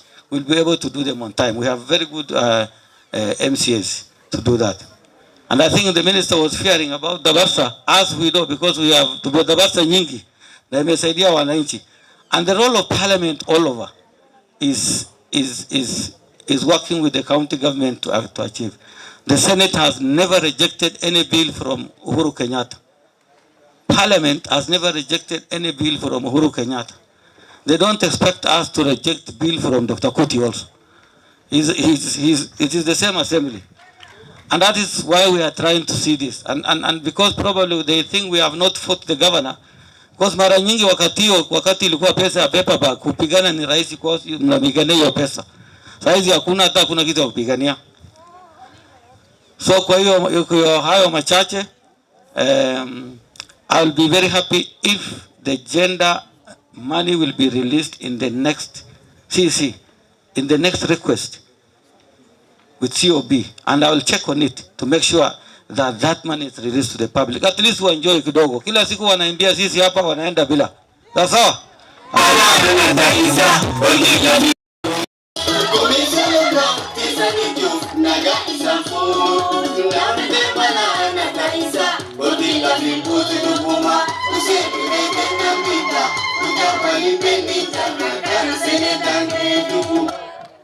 Asante sana Bwana Senator, designate, Bwana Speaker. I want to assure you that immediately those legislations are signed as the CEC finance. The commitment I want to make is that we forward it to the controller of budget and the request for the money soonest possible, depending on the signature of the document.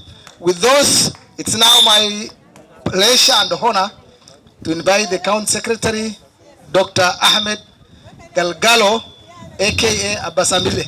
Karibu aje.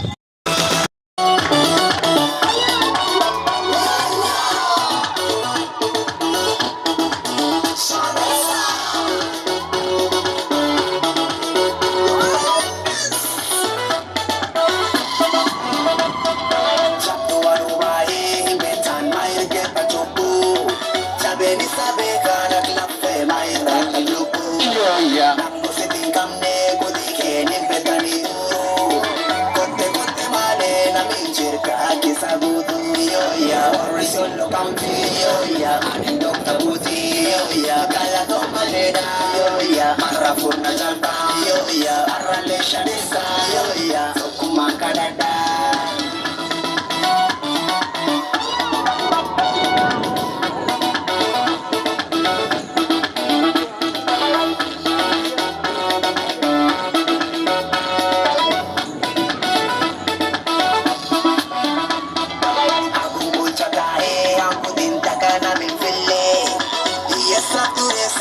jenu chuftina walgite rakata kitufa hakanda wanemba khafite tanafushane sana jara anisani yo ya Isiolo County ya anin Dr. Buti ya kala toma lena ya marafuna jata ya arale shanisa ya kumakadada.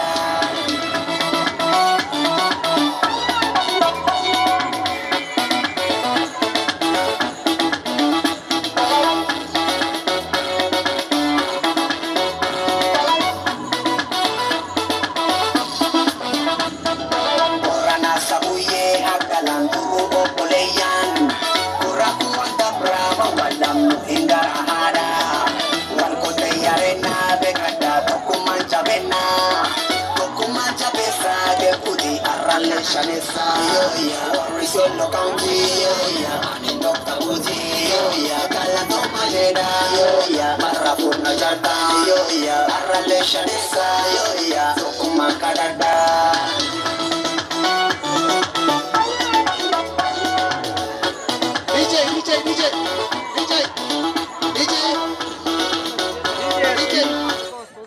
Asante sana.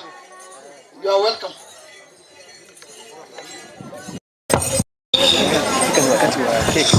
Thank you very much. Asante sana.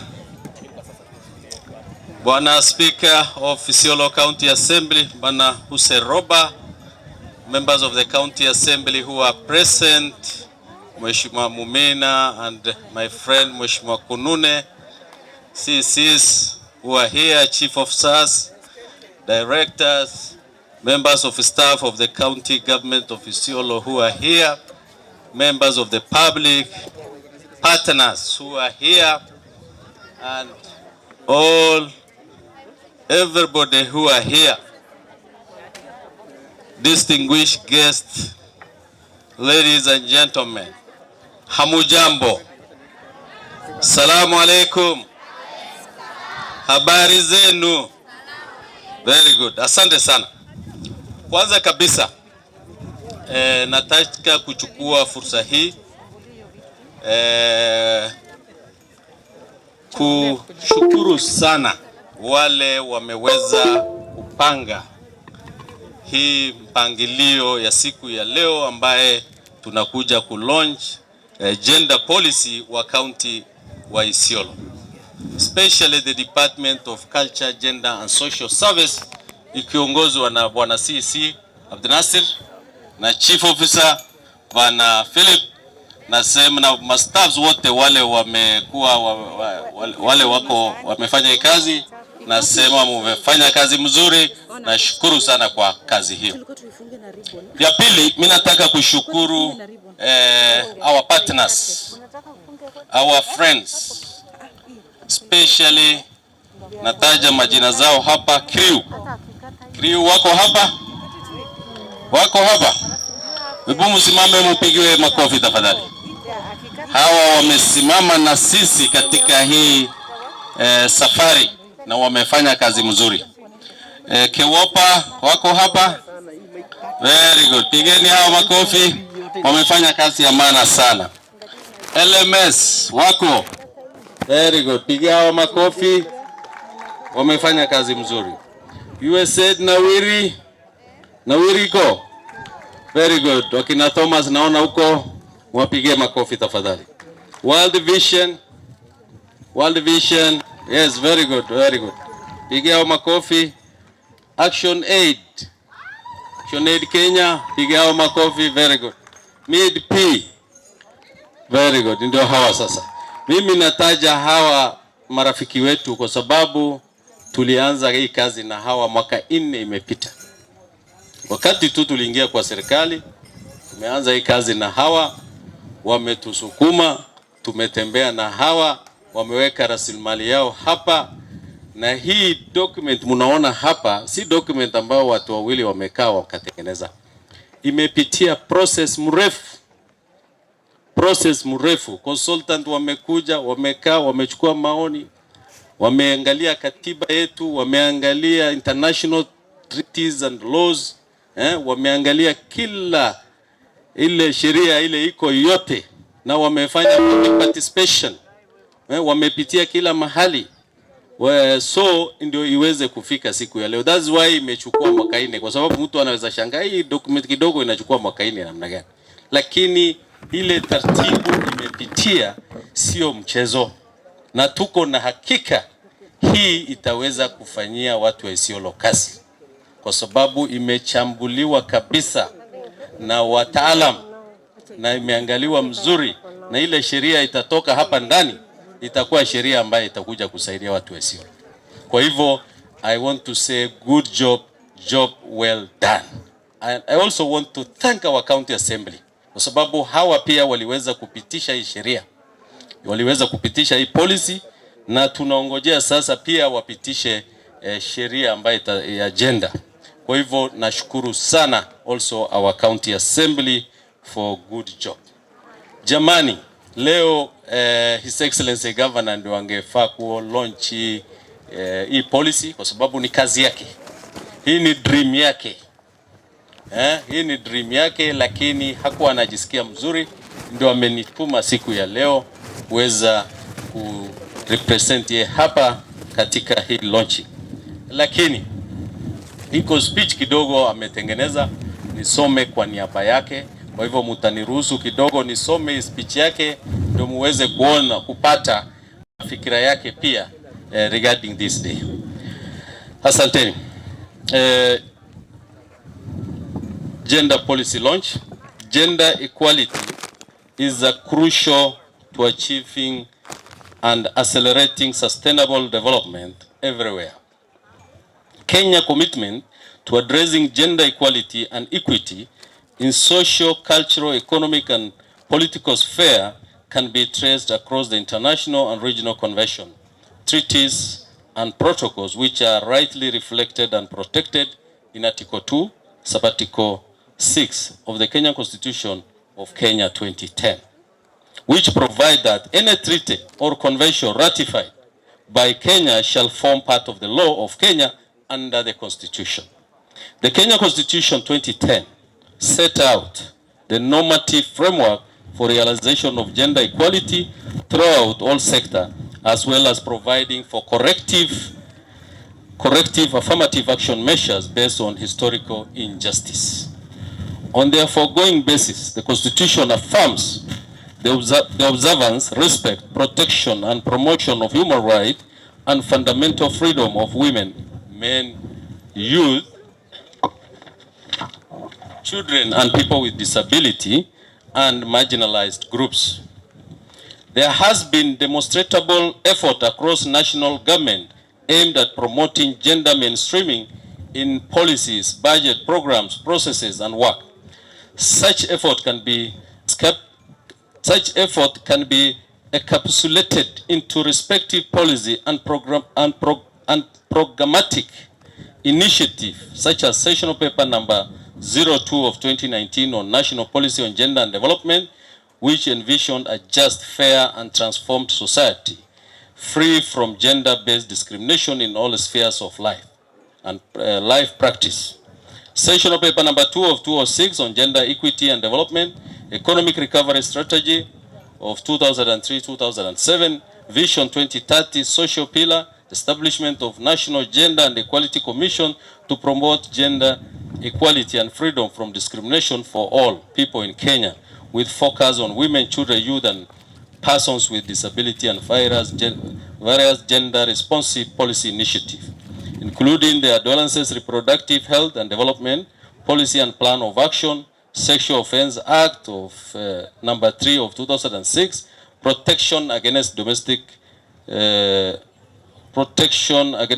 Violence Act 2015, Gender and Education Policy 2007, Presidential Directive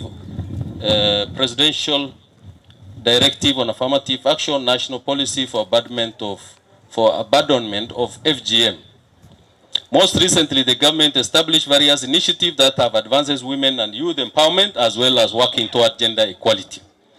This includes Women Enterprise Funds, Uwezo Funds, Youth Enterprise Development Funds, and access to government procurement opportunities. These funds have enabled women's, youth and access to funds for starting or growing their businesses ventures without burden. And I think in our county we have youth, women and people with disability funds, which the speaker was talking about. And in fact, pesa hiyo iko tayari, hiyo inaweza kuja anytime, na nafikiri watu wetu wa Isiolo wataweza kufaidika. Constitutionally, demonstrable effort has been made toward gender equality.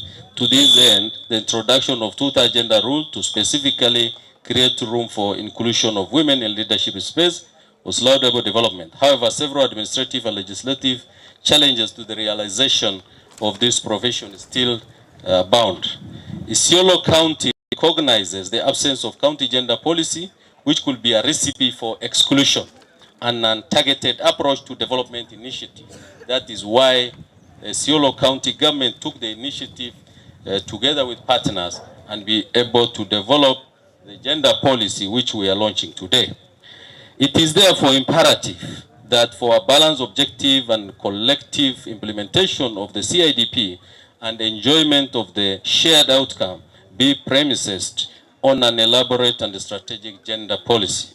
Gender inequality, discrimination, marginalization, and inattention to the specific and practical needs of the special interest groups, which in the case of Isiolo County refers to women, youth, girls, boys, PWDs, elderly and minority population, is still widespread. Hence the need for there is need for gender policy to provide systematic redress for shared growth, development, and self-actualization into empowered people. The purpose of the formulation of the county government of Isiolo gender policy is therefore to promote gender equality and responsiveness for sustainable development.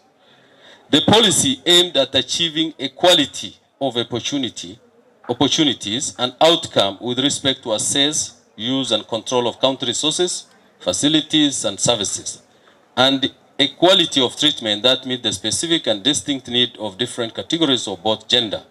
All efforts shall be made to ensure ease and applicability of this policy through embedding the practice in the day-to-day functioning of the county government horizontally and vertically. The policy will apply specifically and directly to all county government ministries, sectors, board, committees, programs and project initiatives and efforts. This institution and individual shall always be guided by principles, spirit and letters of this policy for the period of 2021-2025.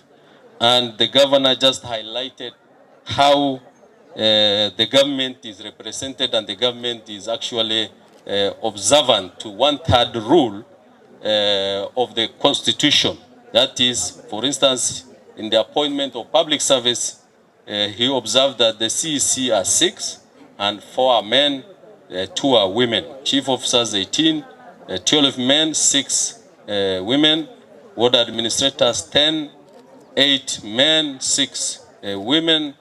Then municipal public service board 7 slots, men 5, women 2, municipality 9, men 6, women 3, Wasco board 8, 6 men, 2 women, hospital board 9, 6 men, 3 women. So actually he has implemented fully one-third gender rule that actually Constitution requires the governor to observe.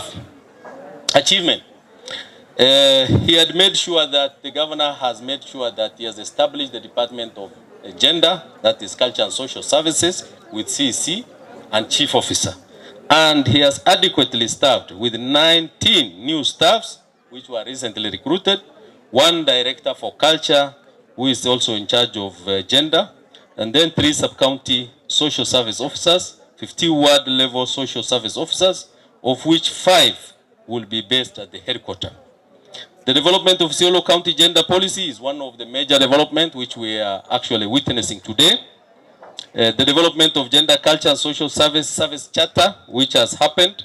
Established baseline on the status of sexual and gender-based violence in Isiolo County.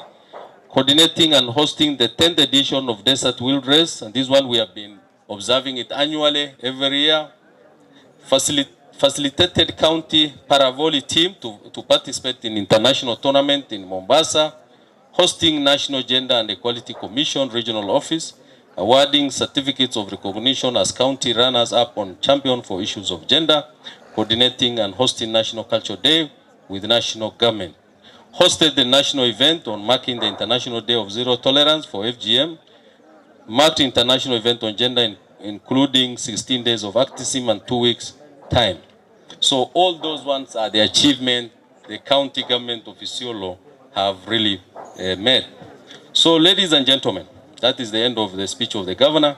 As it has been said by the speakers before me, today we are the 6th county in the Republic of Kenya to launch the gender policy. Isn't that not a milestone, jamani? The number 6 county. Bado iko county karibu 40 na ngapi? 45, 41 iko nyuma yetu, bado haijafanya hii kazi. So this is a milestone which actually deserves to be achieved, to be celebrated, I mean.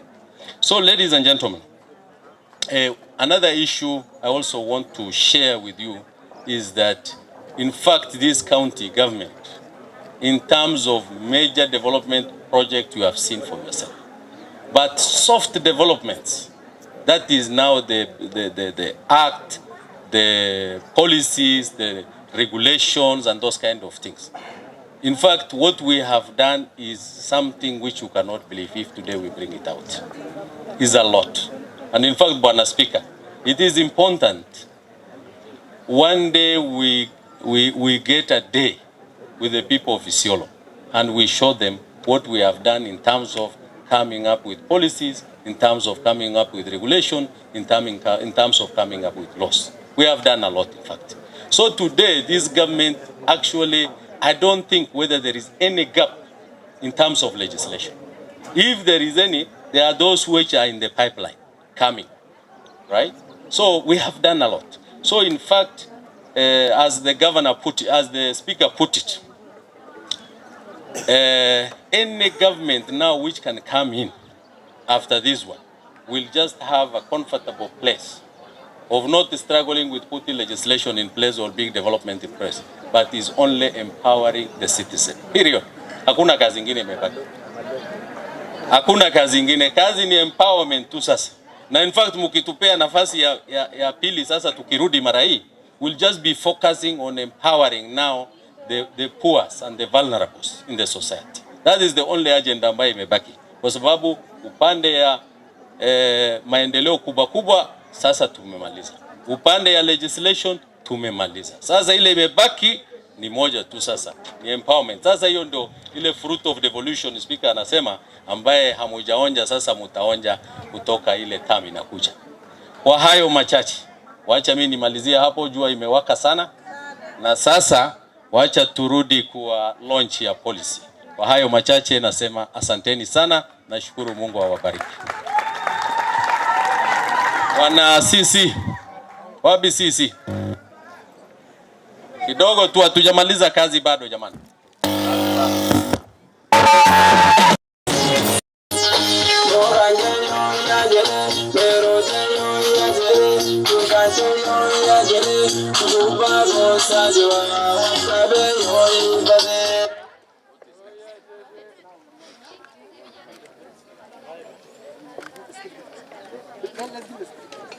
Naomba tafadhali kama muko hapo utasimama, lakini usikuje mbele kwa sababu ya picha. Usikuje mbele, unaingia kwa hapo tu. Asante. Sasa tunataka kutambua wale wamechangia sana katika hii kazi, wale tunaita champion for gender issues in Isiolo County. Champions, the real champions. Nafikiri wanajijua kuja hapa mbele tuwape certificate ya recognition ya kwa kazi mzuri ile wanafanya, na tafadhali, hii kazi haijaisha. Hii ni mwanzo tu. Kazi ile ya maana ni implementation ya hii gender policy, na nafikiri ni mzuri tutembee pamoja pia. Hii nafasi hii nini imebaki. Madam Eva Wanjiru Mburu. Wapi yeye? Wapi huyu champion? Very good. Karibu sana, karibu sana, karibu sana. Haya, kuja pande. Kuja tu nikupe certificate. Haya. Very good. Kazi mzuri. Endelea namna hiyo tafadhali. Asante. Haya. Nancy Wairima. Wairima Mugi. Women Enterprise Fund. Very good, very good. Kazi mzuri, kazi mzuri. Aingie wapi? Very good. Haya, shikilia hivi sasa. Very good. Bas, kazi mzuri, endelea namna hiyo. Thank you very much. Thank you very much. Haya. Mumina Jirmo. Mumina Jirmo. Mumina Jirmo. Mumina kuja. Very good. Kuja tu hapa. Kazi mzuri. Chika. Haya, ngoja. Nikushikilie pande moja. Haya. Kazi mzuri. Endelea namna hiyo. Hiyo kazi iendelee. Asante. Roslyn Golo Kalgalu Kuyo. Roslyn. Wow.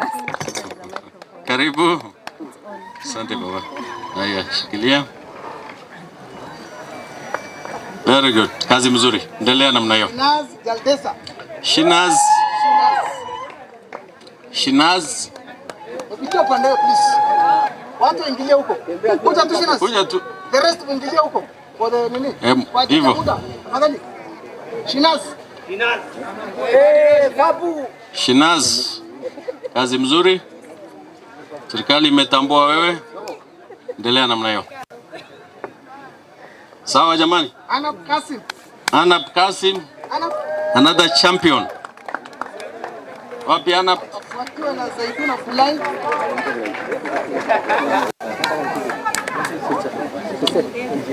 Kuja please. Nataka kupiga picha. Kuja sasa. Very good. Kazi mzuri. Shukran. Hapa tumbele. Zaituna Fulai. Asante, endelea namna hiyo. Zaituna. Mohamed Abdi. Very good. Kazi mzuri. Muendelee namna hiyo. Mohamed Abdi. Mohamed Abdi. Ni heavy D, eh? Okay. Kazi mzuri. Very good. Thank you. Godano Yusuf. Hii muweke kwa nyumba at least tunaonekana. Umefanya kazi mzuri. Haya. Alice Karoki. Wapi Alice? Good. Madam Alice, tembea hapa. Asante sana, shikilia. Asante. Shikilia kidogo hivi. Toa mask kidogo. Mask. Bas. Ndio. Asante sana. Kazi mzuri. Nadhifa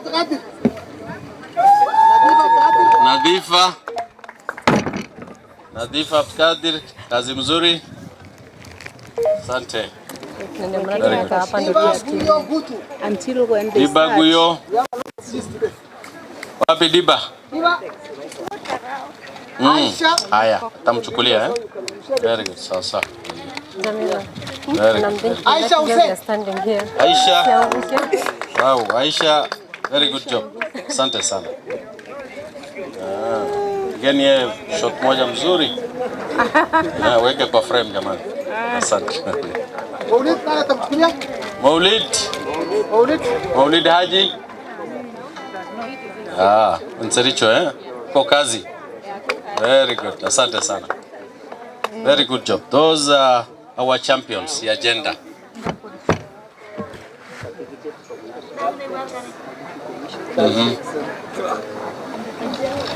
Na unajua hata sisi tumeshinda kama county.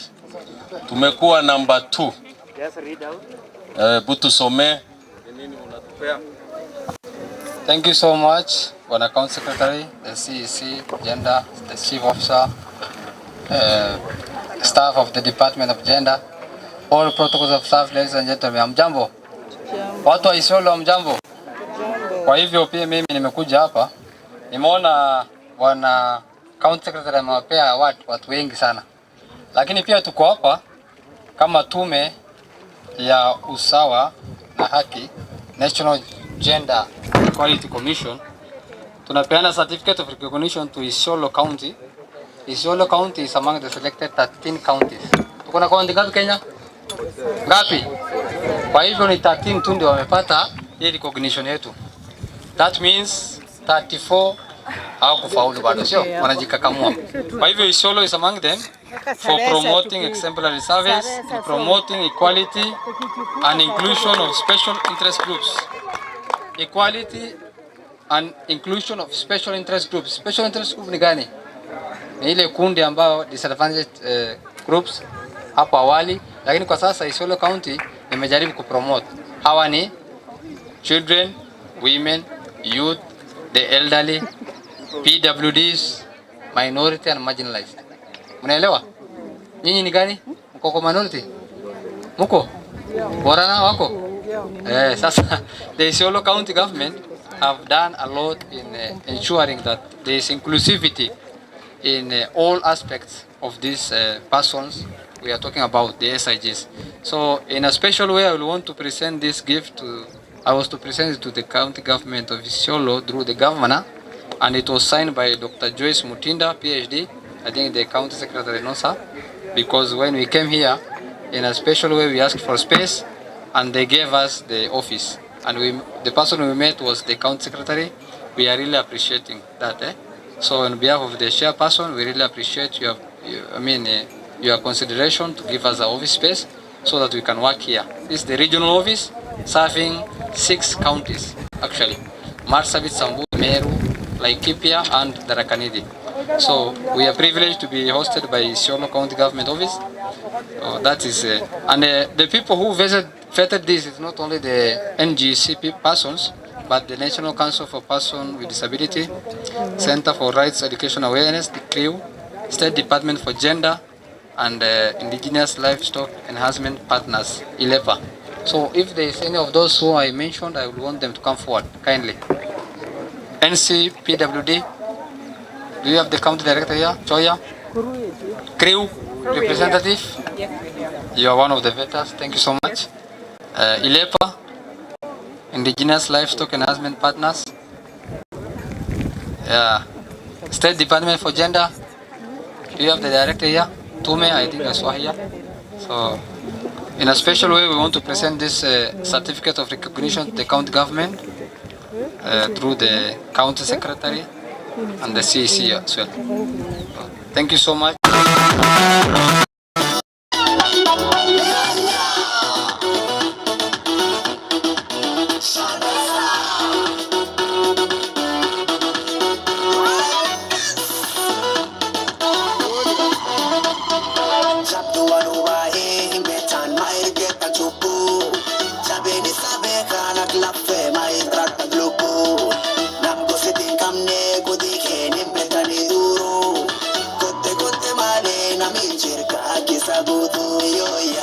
Isiolo County, and Dr. Buti, Kala Tomaleda, Sarafurna Jalta, Arralation Esa, Sokuma Kadada.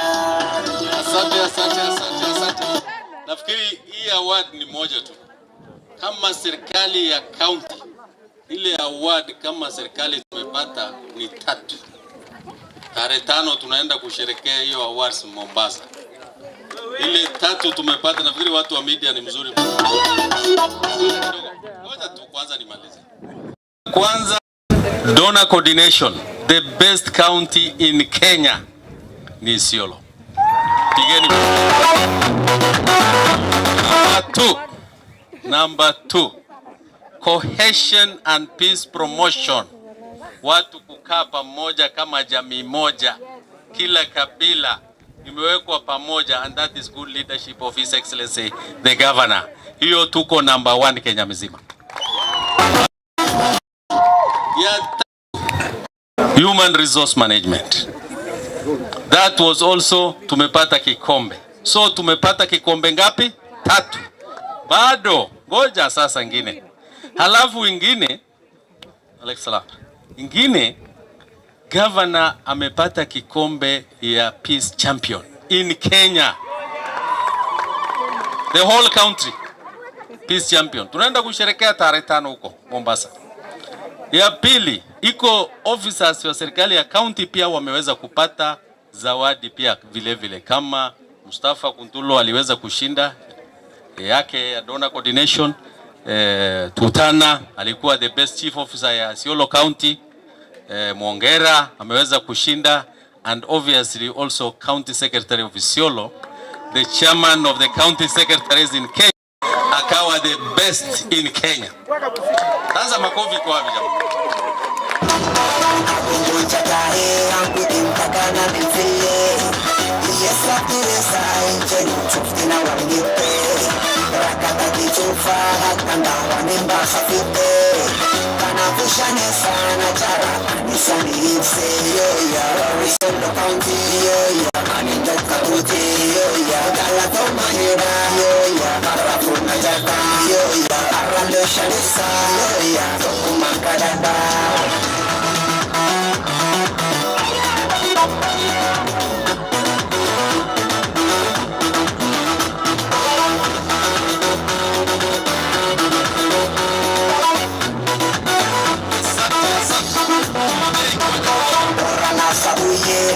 DJ ngoja kidogo.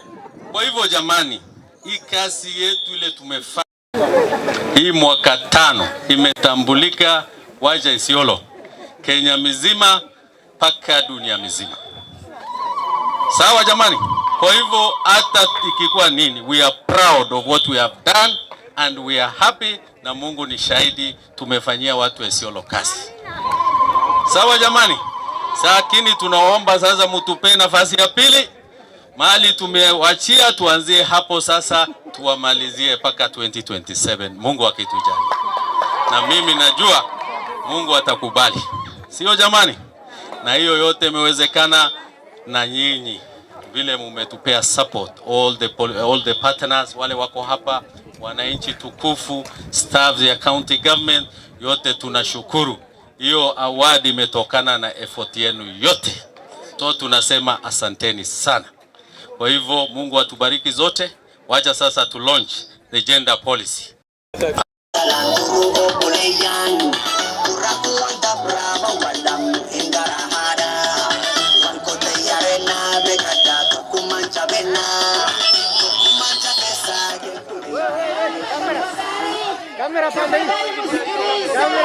Msikilize na tukilaunch kwa sababu His Excellency sasa anaanza kukata kamba ya kusema mtoto tuko naye. Haya, sasa ndio huyo anaendelea kusema gender policy, mtoto wa 2021 2025 amekuja ndio huyo.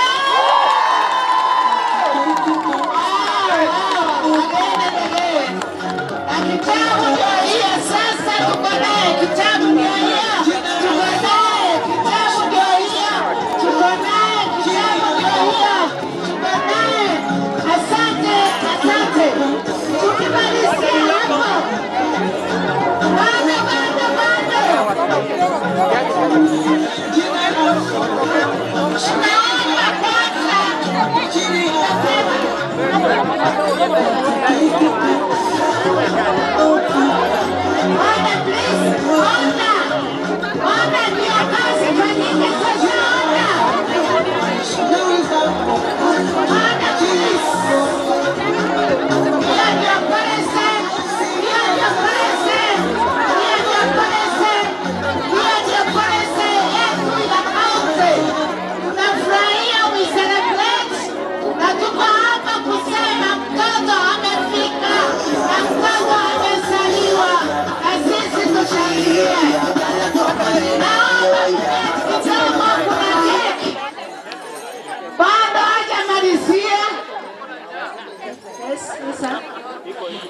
Tunasema sasa kuna ile final ya kusema tukule pamoja. Na kukula pamoja ni keki ambayo imeandaliwa kabisa. Ndio tuweze, naomba tafadhali tupewe space hapa. Muangalie sasa the final stage. Daktari tunakata sasa keki. Daktari, enda polepole kwa sababu hii keki imechukua muda mrefu. Peleka kisu juu kwanza. Ngoja polepole daktari. Tuende tu polepole. Ndio hiyo keki anaendelea kukata polepole. Tunafurahia wamama, tafadhali tuweze kudirisha na kusema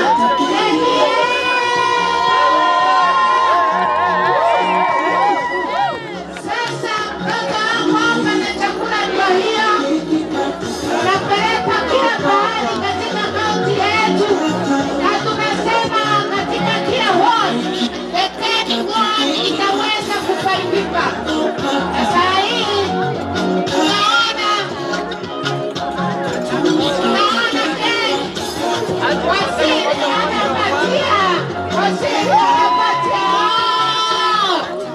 Alafu sasa county secretary kwa niaba ya gavana ndio huyo. Asante. Sasa keki imeingia kila pahali. Tunaomba kuketi kwa sababu keki itakuja. Ninaomba wale wako hapa watinazi wote watapata keki. Wanapewa keki kwa sababu watapeleka ujumbe.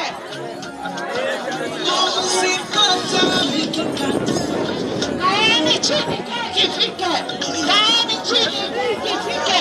Patiwa keki pale waziri. Waziri. Waziri. Patia keki.